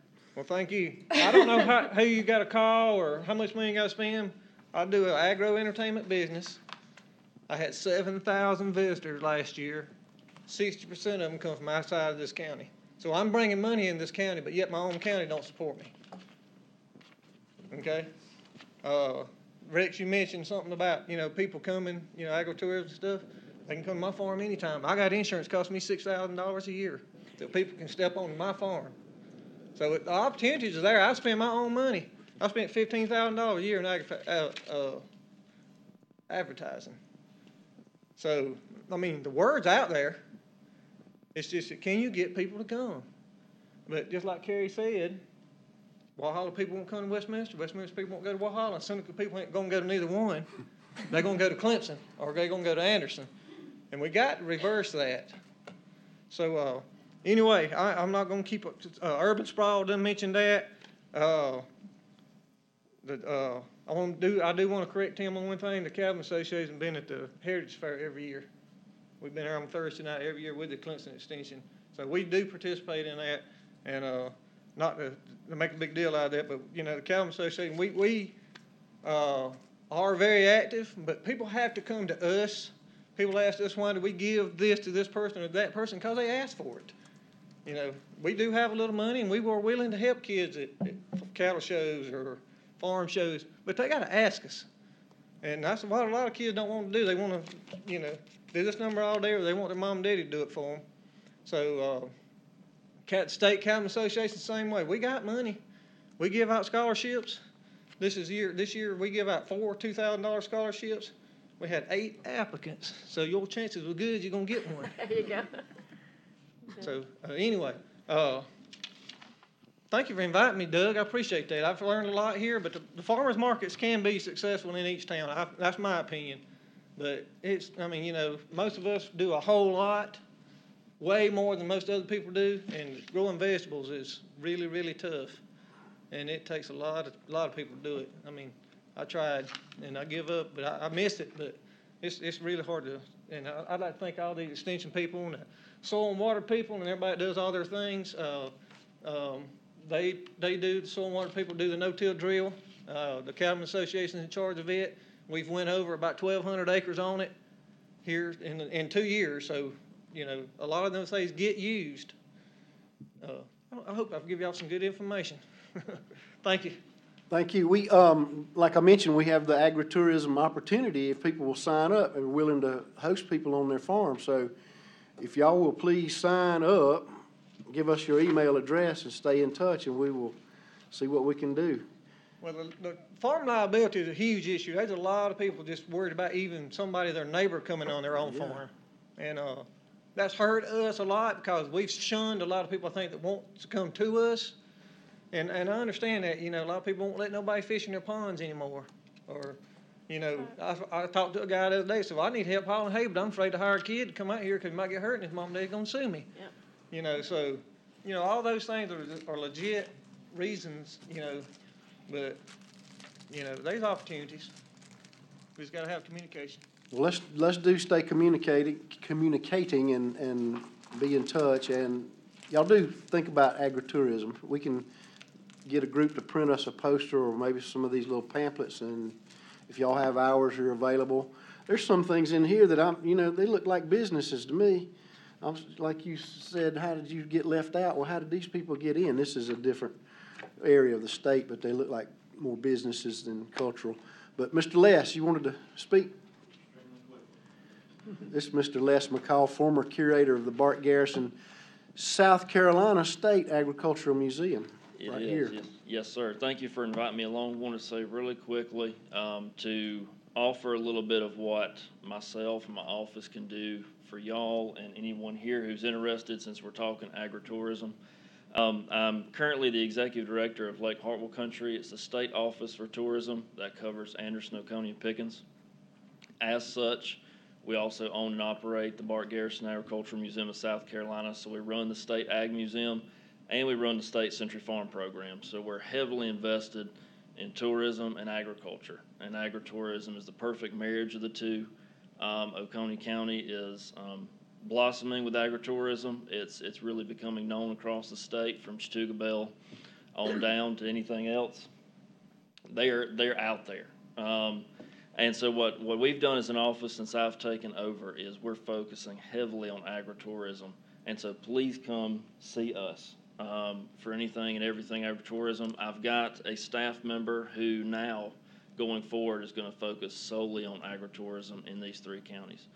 She sits on the board for the State Agritourism Council, and they have good resources for how you can get insurance, even group insurance between farms, to cover people who come out to your farm, whether it's 1 day a year for the Ag and Art Tour or 365. And so there's good resources there. I do have access to state numbers. It's not been as well kept as other tourism numbers, and we're trying to change that right now. So when approaching council, we can certainly be there to help beat the drum for, because you're absolutely right that it's all about dollars for people, but agritourism is big time dollars coming into the county. So we can quantify that, assist with that printing, we'll chip in, and we'll definitely get that information to council. Any way we can be there to assist, for sure. And any agritourism farms that need some extra marketing, we're paid by the state to do that, so please come see us. And just let us know how we can help. We don't do ad sales. We don't do any of that stuff. If you come to us and say, you know, I need my market promoted or I need my farm promoted, it's going to happen. We're going to do it. We're going to put it on Facebook. It might be small, but every little bit helps. So that's what we're here to do. So please do come see us. We're in Pendleton, right in between the 3 counties, but I can be reached by email, phone, of course, anything else. And Rex knows how to track me down. But definitely love to help beef up those numbers so we can present to council and show them that agriculture is a huge deal, and agritourism is too. Big bucks in the state, in the county. That's interesting about the insurance and the different group things available. I didn't know that. Thank you very much. What we need to do is find 20 or 25 people that are willing to participate. So if y'all can volunteer, or if you want to do agritourism, could you sign up on this sheet and let us know? And if you have a friend or neighbor that might be interested, give us their name too. And let's see if we can come up with 20 or 25 people and publish some information to get people here. Mr. Gibson. Sage Stanley.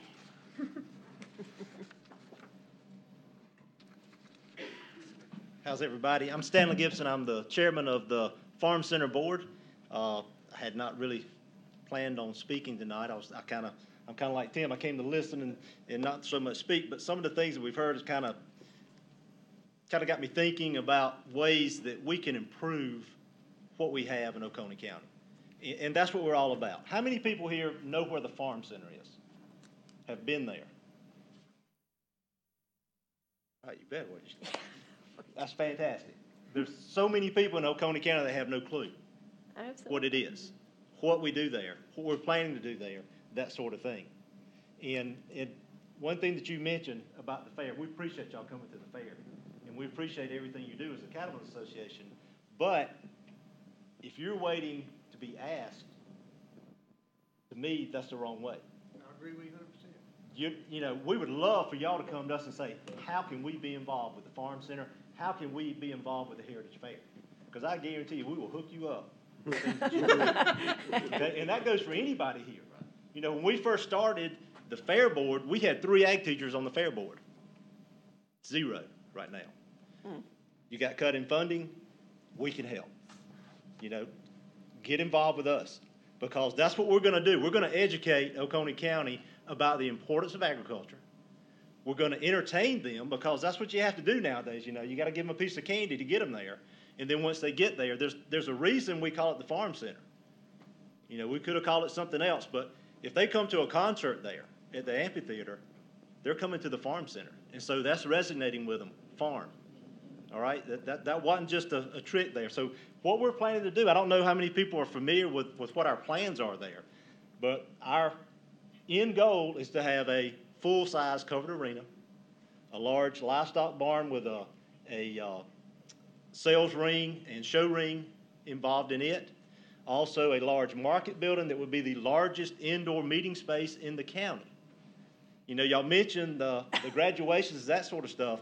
Talk to Richard Blackwell about the number of meetings and events he has to go out of the county to have because we can't host it here. We don't have the facilities.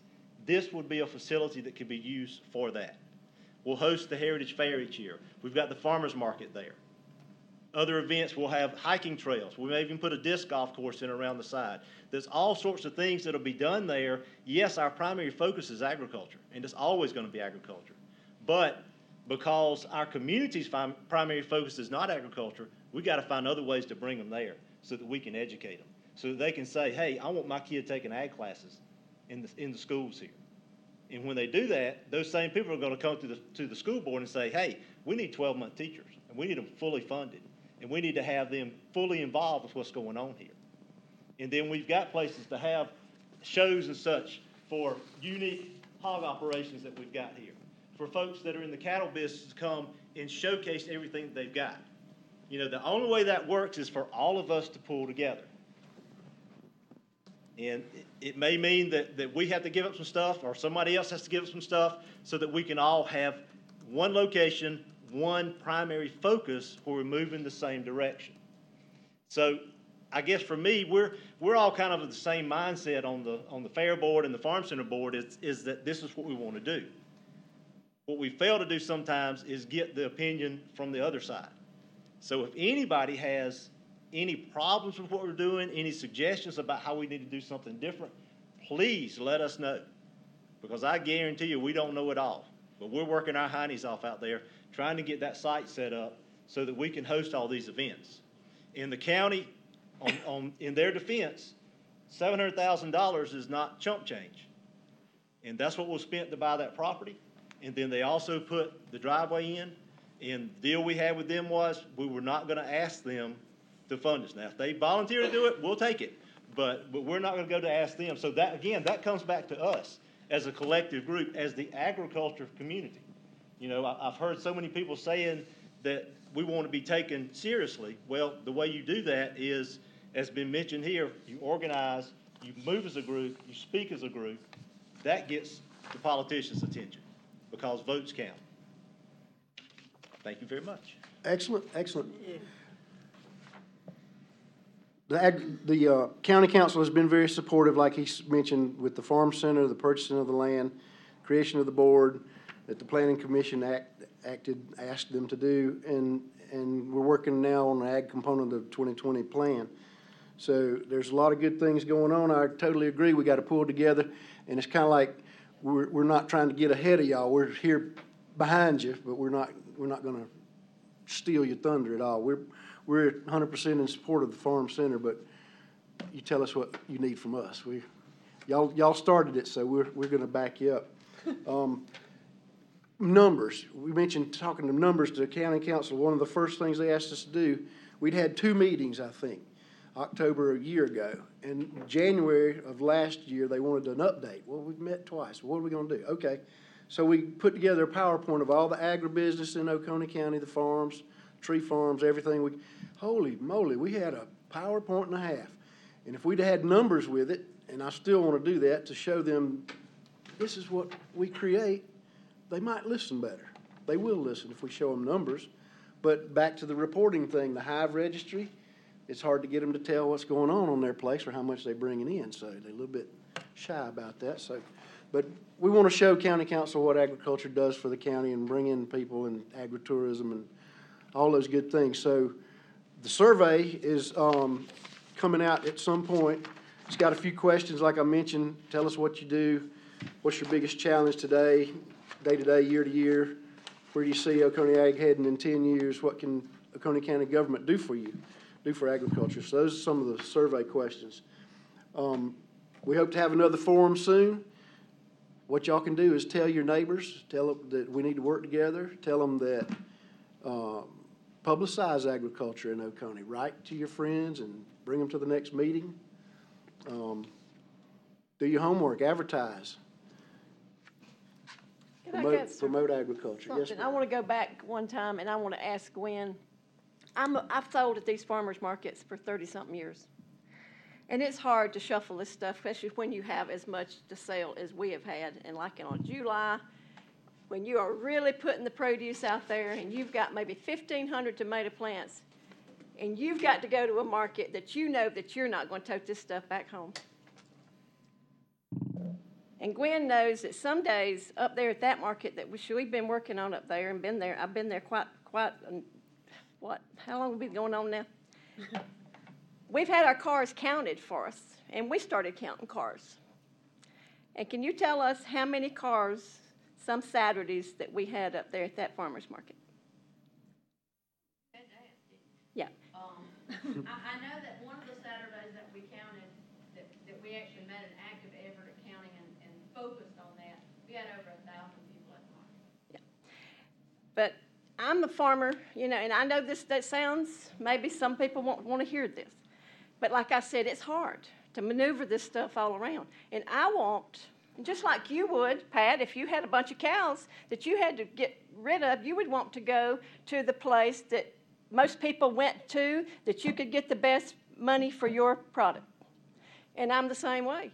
I want to make sure and that I'm going to sell all of my stuff and not have to take it back home and throw it out to the hogs or whatever. You know, and that's why I said we got to, like they've been saying, we got to work together for the farmer so that they will not be taking their stuff back home where they will get the good prices. Because I'm going to tell you, over the years, these farmers markets have paid so many of my bills. It's not just a hobby with me. It is serious business. It's very serious business. It's paid my farm taxes. So we can squabble about this and that and the other, move around and say you can do this. And it's serious business. It's serious. That's all I had to say. Thank you, Marlene. Thanks. Thank you. Let's move on into protection of agricultural lands and see if we can expedite. Certainly, let's protect agricultural lands. Sounds good. That's the next item on the agenda. We were thinking maybe an hour or 40 minutes or something for discussion, but it's been too good, so we weren't going to cut you off. We'll have some more of these. Be sure and come and invite your friends, neighbors, and whatnot. Where would be a good place to hold the next one? Whose community? Takena Crossroads. Yeah. Farm, the sale barn. Sounds good to me. When's good? Well, we're pretty busy right now, but We can come up with a date off the talk clock and about let it. people know about that. Of course. yeah, well, I mean, it's a prime time busy season. I don't know if you want us out there this, Just don't come the third Saturday of January. That's our sale day. Okay. All right. I was thinking in the next few months, maybe. I don't know. Sure. Mr. Chairman, I'd like to say something. All right, please do. Tomorrow is the primary. Get out and vote, people. And please come to the county council meetings. I've kind of got addicted to them. But if they know that the farmers, the beekeepers, the producers, whoever, if you're interested in conserving farmland, if you're interested in what the beekeepers are doing, come to the meeting. We were here last Tuesday night, then I think we kind of shook some people up a little bit. You know, there was other stuff going on, but, you know, they knew we were here. So come to the county council meeting. It's interesting. There's always some drama. Oh, yeah. And it's rerun season on TV. Come to the county council meeting. Miss Debbie and I presented the agricultural beginning farmer idea and spoke, and she presented. We decided one of us is going to talk to county council, try to each month, somebody different. So Ms. Kim talked about high school rodeo. Debbie talked about, thanked them for all they've done for the farm center and for agriculture. And I want to tell you, that meeting was the night of the Fair Oak Recreation packed house, and hers was the breath of fresh air because everybody else was contentious, And she got up at the end and thanked them for their support of agriculture, and it went over well. Well, last month we talked to them, we got $1,000, and they were very receptive. So they're coming along slowly. We're taking little steps. Vote tomorrow. Yeah, that's important for everybody to vote. And NRCS is very easy to work with. I wanted to say a while ago, thank y'all for coming, and for the Soil Conservation Board and all y'all do, because y'all are very good to work with, easy to work with. So is that all for protection of ag lands? No. Can't tell when he's joking or not. So last meeting, I brought to you what Santa Barbara was doing as far as placing a buffer in between non-agricultural lands next to agricultural lands. So, and that's included in your backup material.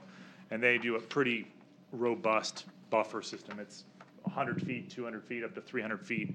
If you're going to put in something not next to ag, that's not agriculture, you're going to have to be an additional setback or buffer from that. And they have very specific language. Now that's like a $3 billion a year breadbasket, fruit basket of land that they have there. And, you know, we're pretty close to that.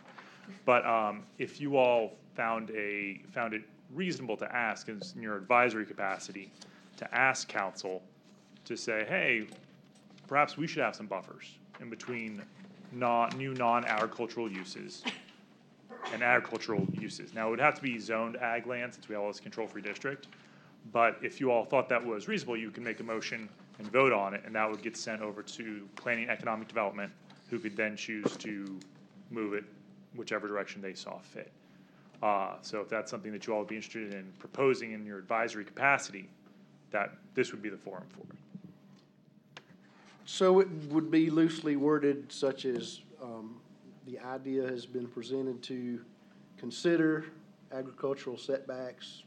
Let's look into that further and determine what distances would work and work out the nuts and bolts. Something of that nature. So you all could make a motion to say, we want to advise council to address setbacks, non-agricultural uses next to agricultural uses. They could then choose, they would send it over to Planning Commission, because the nuts and bolts wouldn't be worked out here, it would be worked out at Planning Commission. Now, at that point, you all could come speak at Planning Commission, and for the exact, X number of feet and what have you. So that's kind of what you all, so if you were interested in doing that, I could help you word the motion, then Mr. Blanton could write a letter on your all's behalf and send it to there, versus us trying to write a letter as a 7-person body. So, if that's something you all would like to do, somebody needs to make the Open motion. for discussion. Yes, come. For instance, the land adjacent to our farm has just been sold to a developer. He came down to meet me and let me know there's gonna be a nice planned neighborhood going in next to us with rules. Oh. Which concerns me a little bit. Would this be the type of thing where there could be some type of buffer between, as far as like spacing for where houses? Yes, ma'am, that's 100% the intent. Okay, so who would I talk to about that to get information? Oh, this is the First nascent time. phase Okay, right so here. it's not already existing, okay. No, this is is the first the- discussion of it. Okay. But for buffers and setbacks, I'm the person to talk to as far as where stuff goes in the county. Dr. Drake. Interject a comment on this. There is no more important time to do this than now. And I'd like to encourage you all to go forward with a recommendation for developmental setbacks next to agricultural lands, because all the pesticide labels that are out or are coming out are going to have significant buffer zones between application sites and developments, especially schools. And if you don't do this now, what's going to essentially happen is you're going to take hundreds of acres out of agricultural production for farmers who farm conventionally. So I think we're seeing this trend across the nation where we're having farmland, one farmer sells out, the other one still's trying to farm, and it takes acres and acres and acres out of production. And so the time is right, and I'd like to encourage you from my federal hat here today, go forward with this as quickly as you can, because down the road, almost every pesticide that is used is going to have a setback or a buffer zone imposed on it. Right. It'll have a limit as to application, I believe Richard Right, mentioned. and most of these buffer zones are hundreds of feet, so it's going to be important. Thank you. Anybody else? Kim? Just so that we're clear, our recommendation is, because we have to go to planning, is to go to planning first to make a recommendation. Council first, though. So it'll go, so I spoke to administration about this, and their recommended route is that way everybody gets to put their fingerprints on it, because that's important, ownership within and without a government, is first we go to, there's a committee of council called Planning and Economic Development. It's chaired by Mr. Kane, and that's where this recommendation would head to. And they, at that point, could either try to send it on to full council, or they could send it to Planning Commission to work out the actual verbiage of it. So we'd be recommending sending to establish buffers, non-agricultural uses buffers next to agricultural lands to Planning and Economic Development. The council subcommittee of planning, economic. That's and correct. development. Yes, ma'am. And then they would decide if it would go to planning That's correct. or to council, Yes, ma'am. or if they would even take it up. That's correct. Then Allen Planning would set the number of feet, or we do that? Planning Commission would do the nuts and bolts, to set the number of feet. However, your input would, of course, be Okay, welcome. so all we need is a recommendation that we want agriculture buffer. That's correct, sir. To protect Work ag out land. I'll make a motion, we do that. Second. All in favor? Wait a minute, Oh. Sorry. All right. Could you put that last paragraph you had up there just a few minutes ago? I just want to ask, This one? yes, from a poultry grower's perspective, the intent of agriculture buffers is to minimize potential conflicts between agriculture and adjacent land uses that result from noise, dust, light, and odor. All right, so if you institute this buffer, then that backs put a poultry grower or a cattleman into a corner, because they can say, oh, I smell that farm over there, the buffer's not working. Huh? Can't use odor. Okay, so Odor is,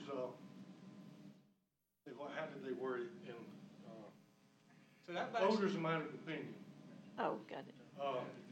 One guy testified during these poultry hearings that he was sickened by the smell of a deep fryer, like at a McDonald's or Burger King or something, when they deep frying French fries. He was being serious.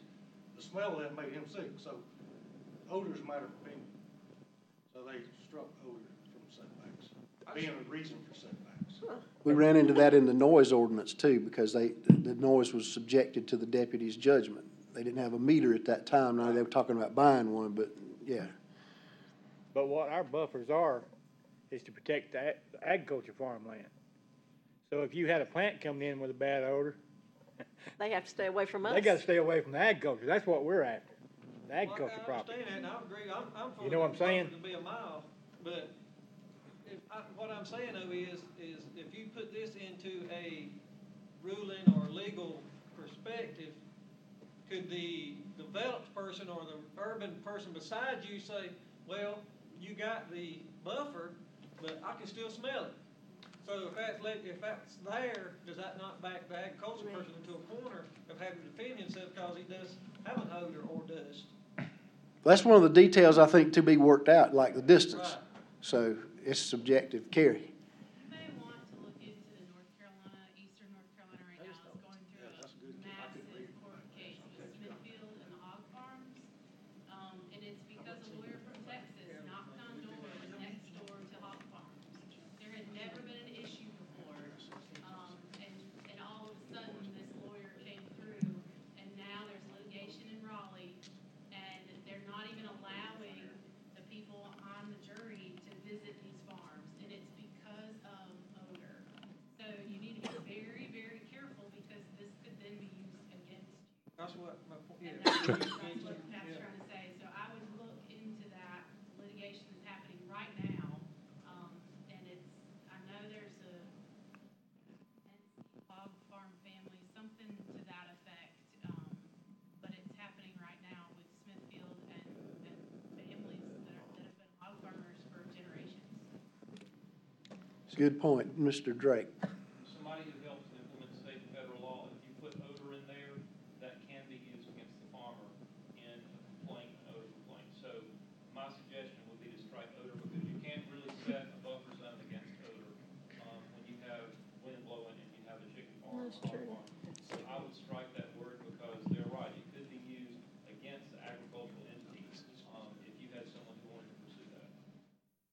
Thank you Mr. for bringing that up.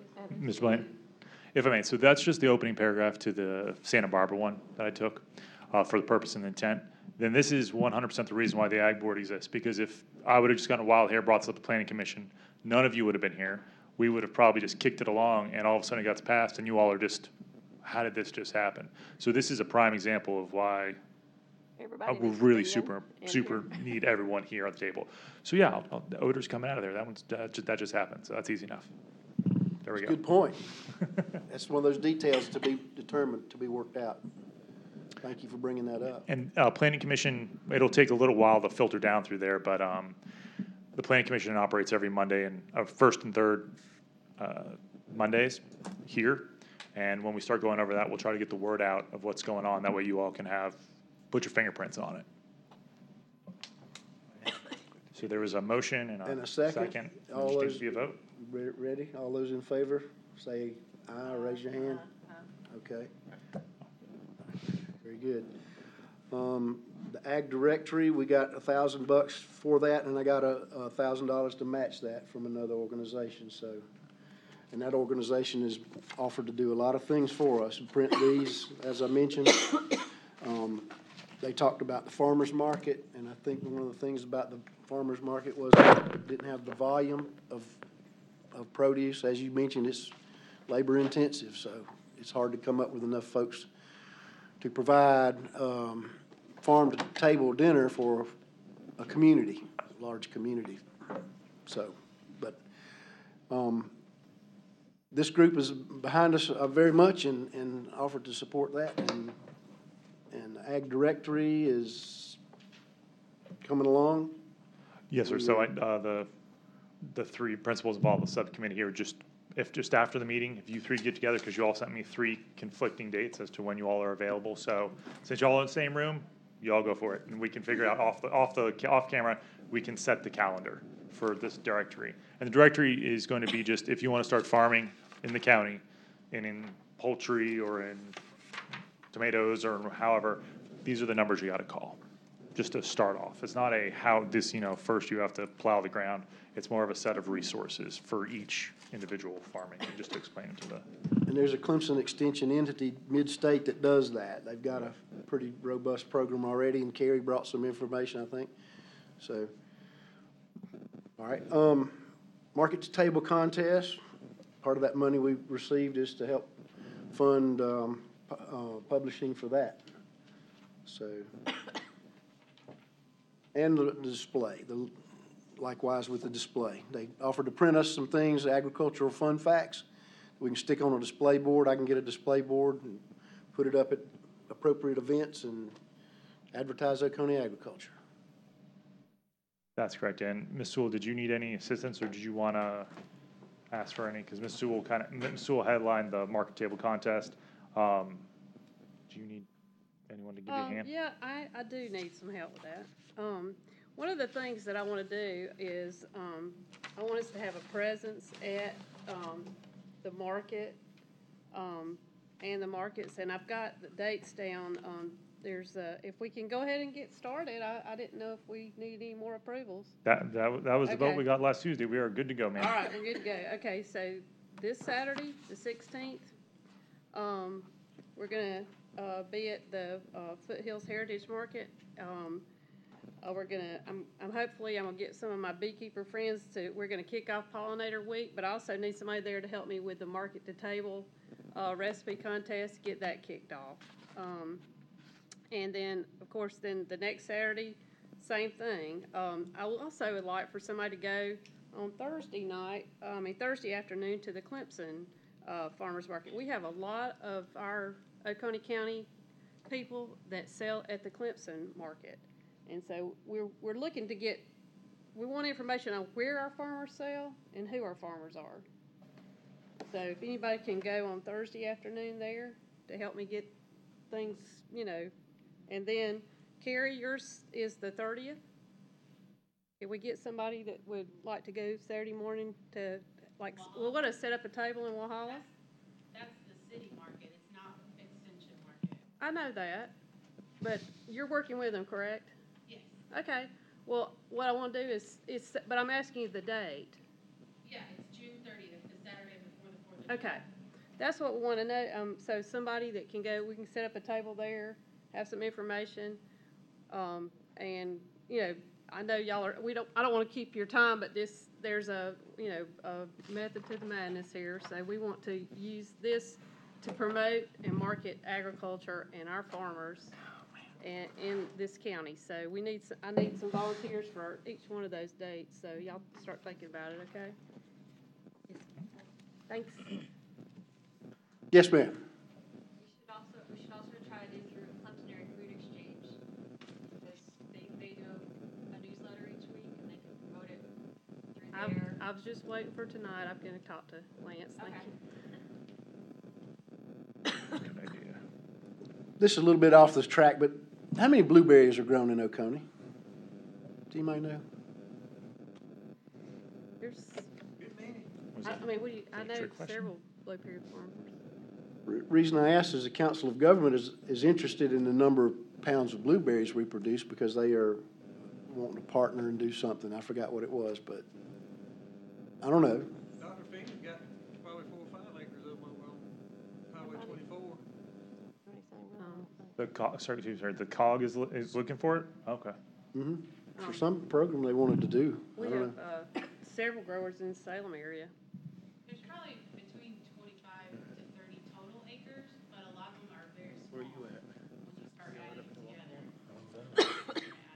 If y'all could help me find that out, it might mean we could get something good out of it from the Council of Governments. I don't know. But it came up at a meeting. Okay, logo. At that same meeting, that person mentioned it would be good if we had similar logos. You know, everybody's got, we borrowed one from that one, and then we've come up with another one, and we tabled it, or we postponed action on it because it was, yeah, show them that one. It was, we just felt like there's getting to be too many, you know, groups and too many logos, and it's kind of, we just maybe ought to stick to the basics. Danny provided the impetus for that, and it's Oconee Mountains, it's a apple, and it's a few other things, and it's pretty cool, but some were worried that it might divide us further. So. Can we use the county emblem we have? That's pretty nice.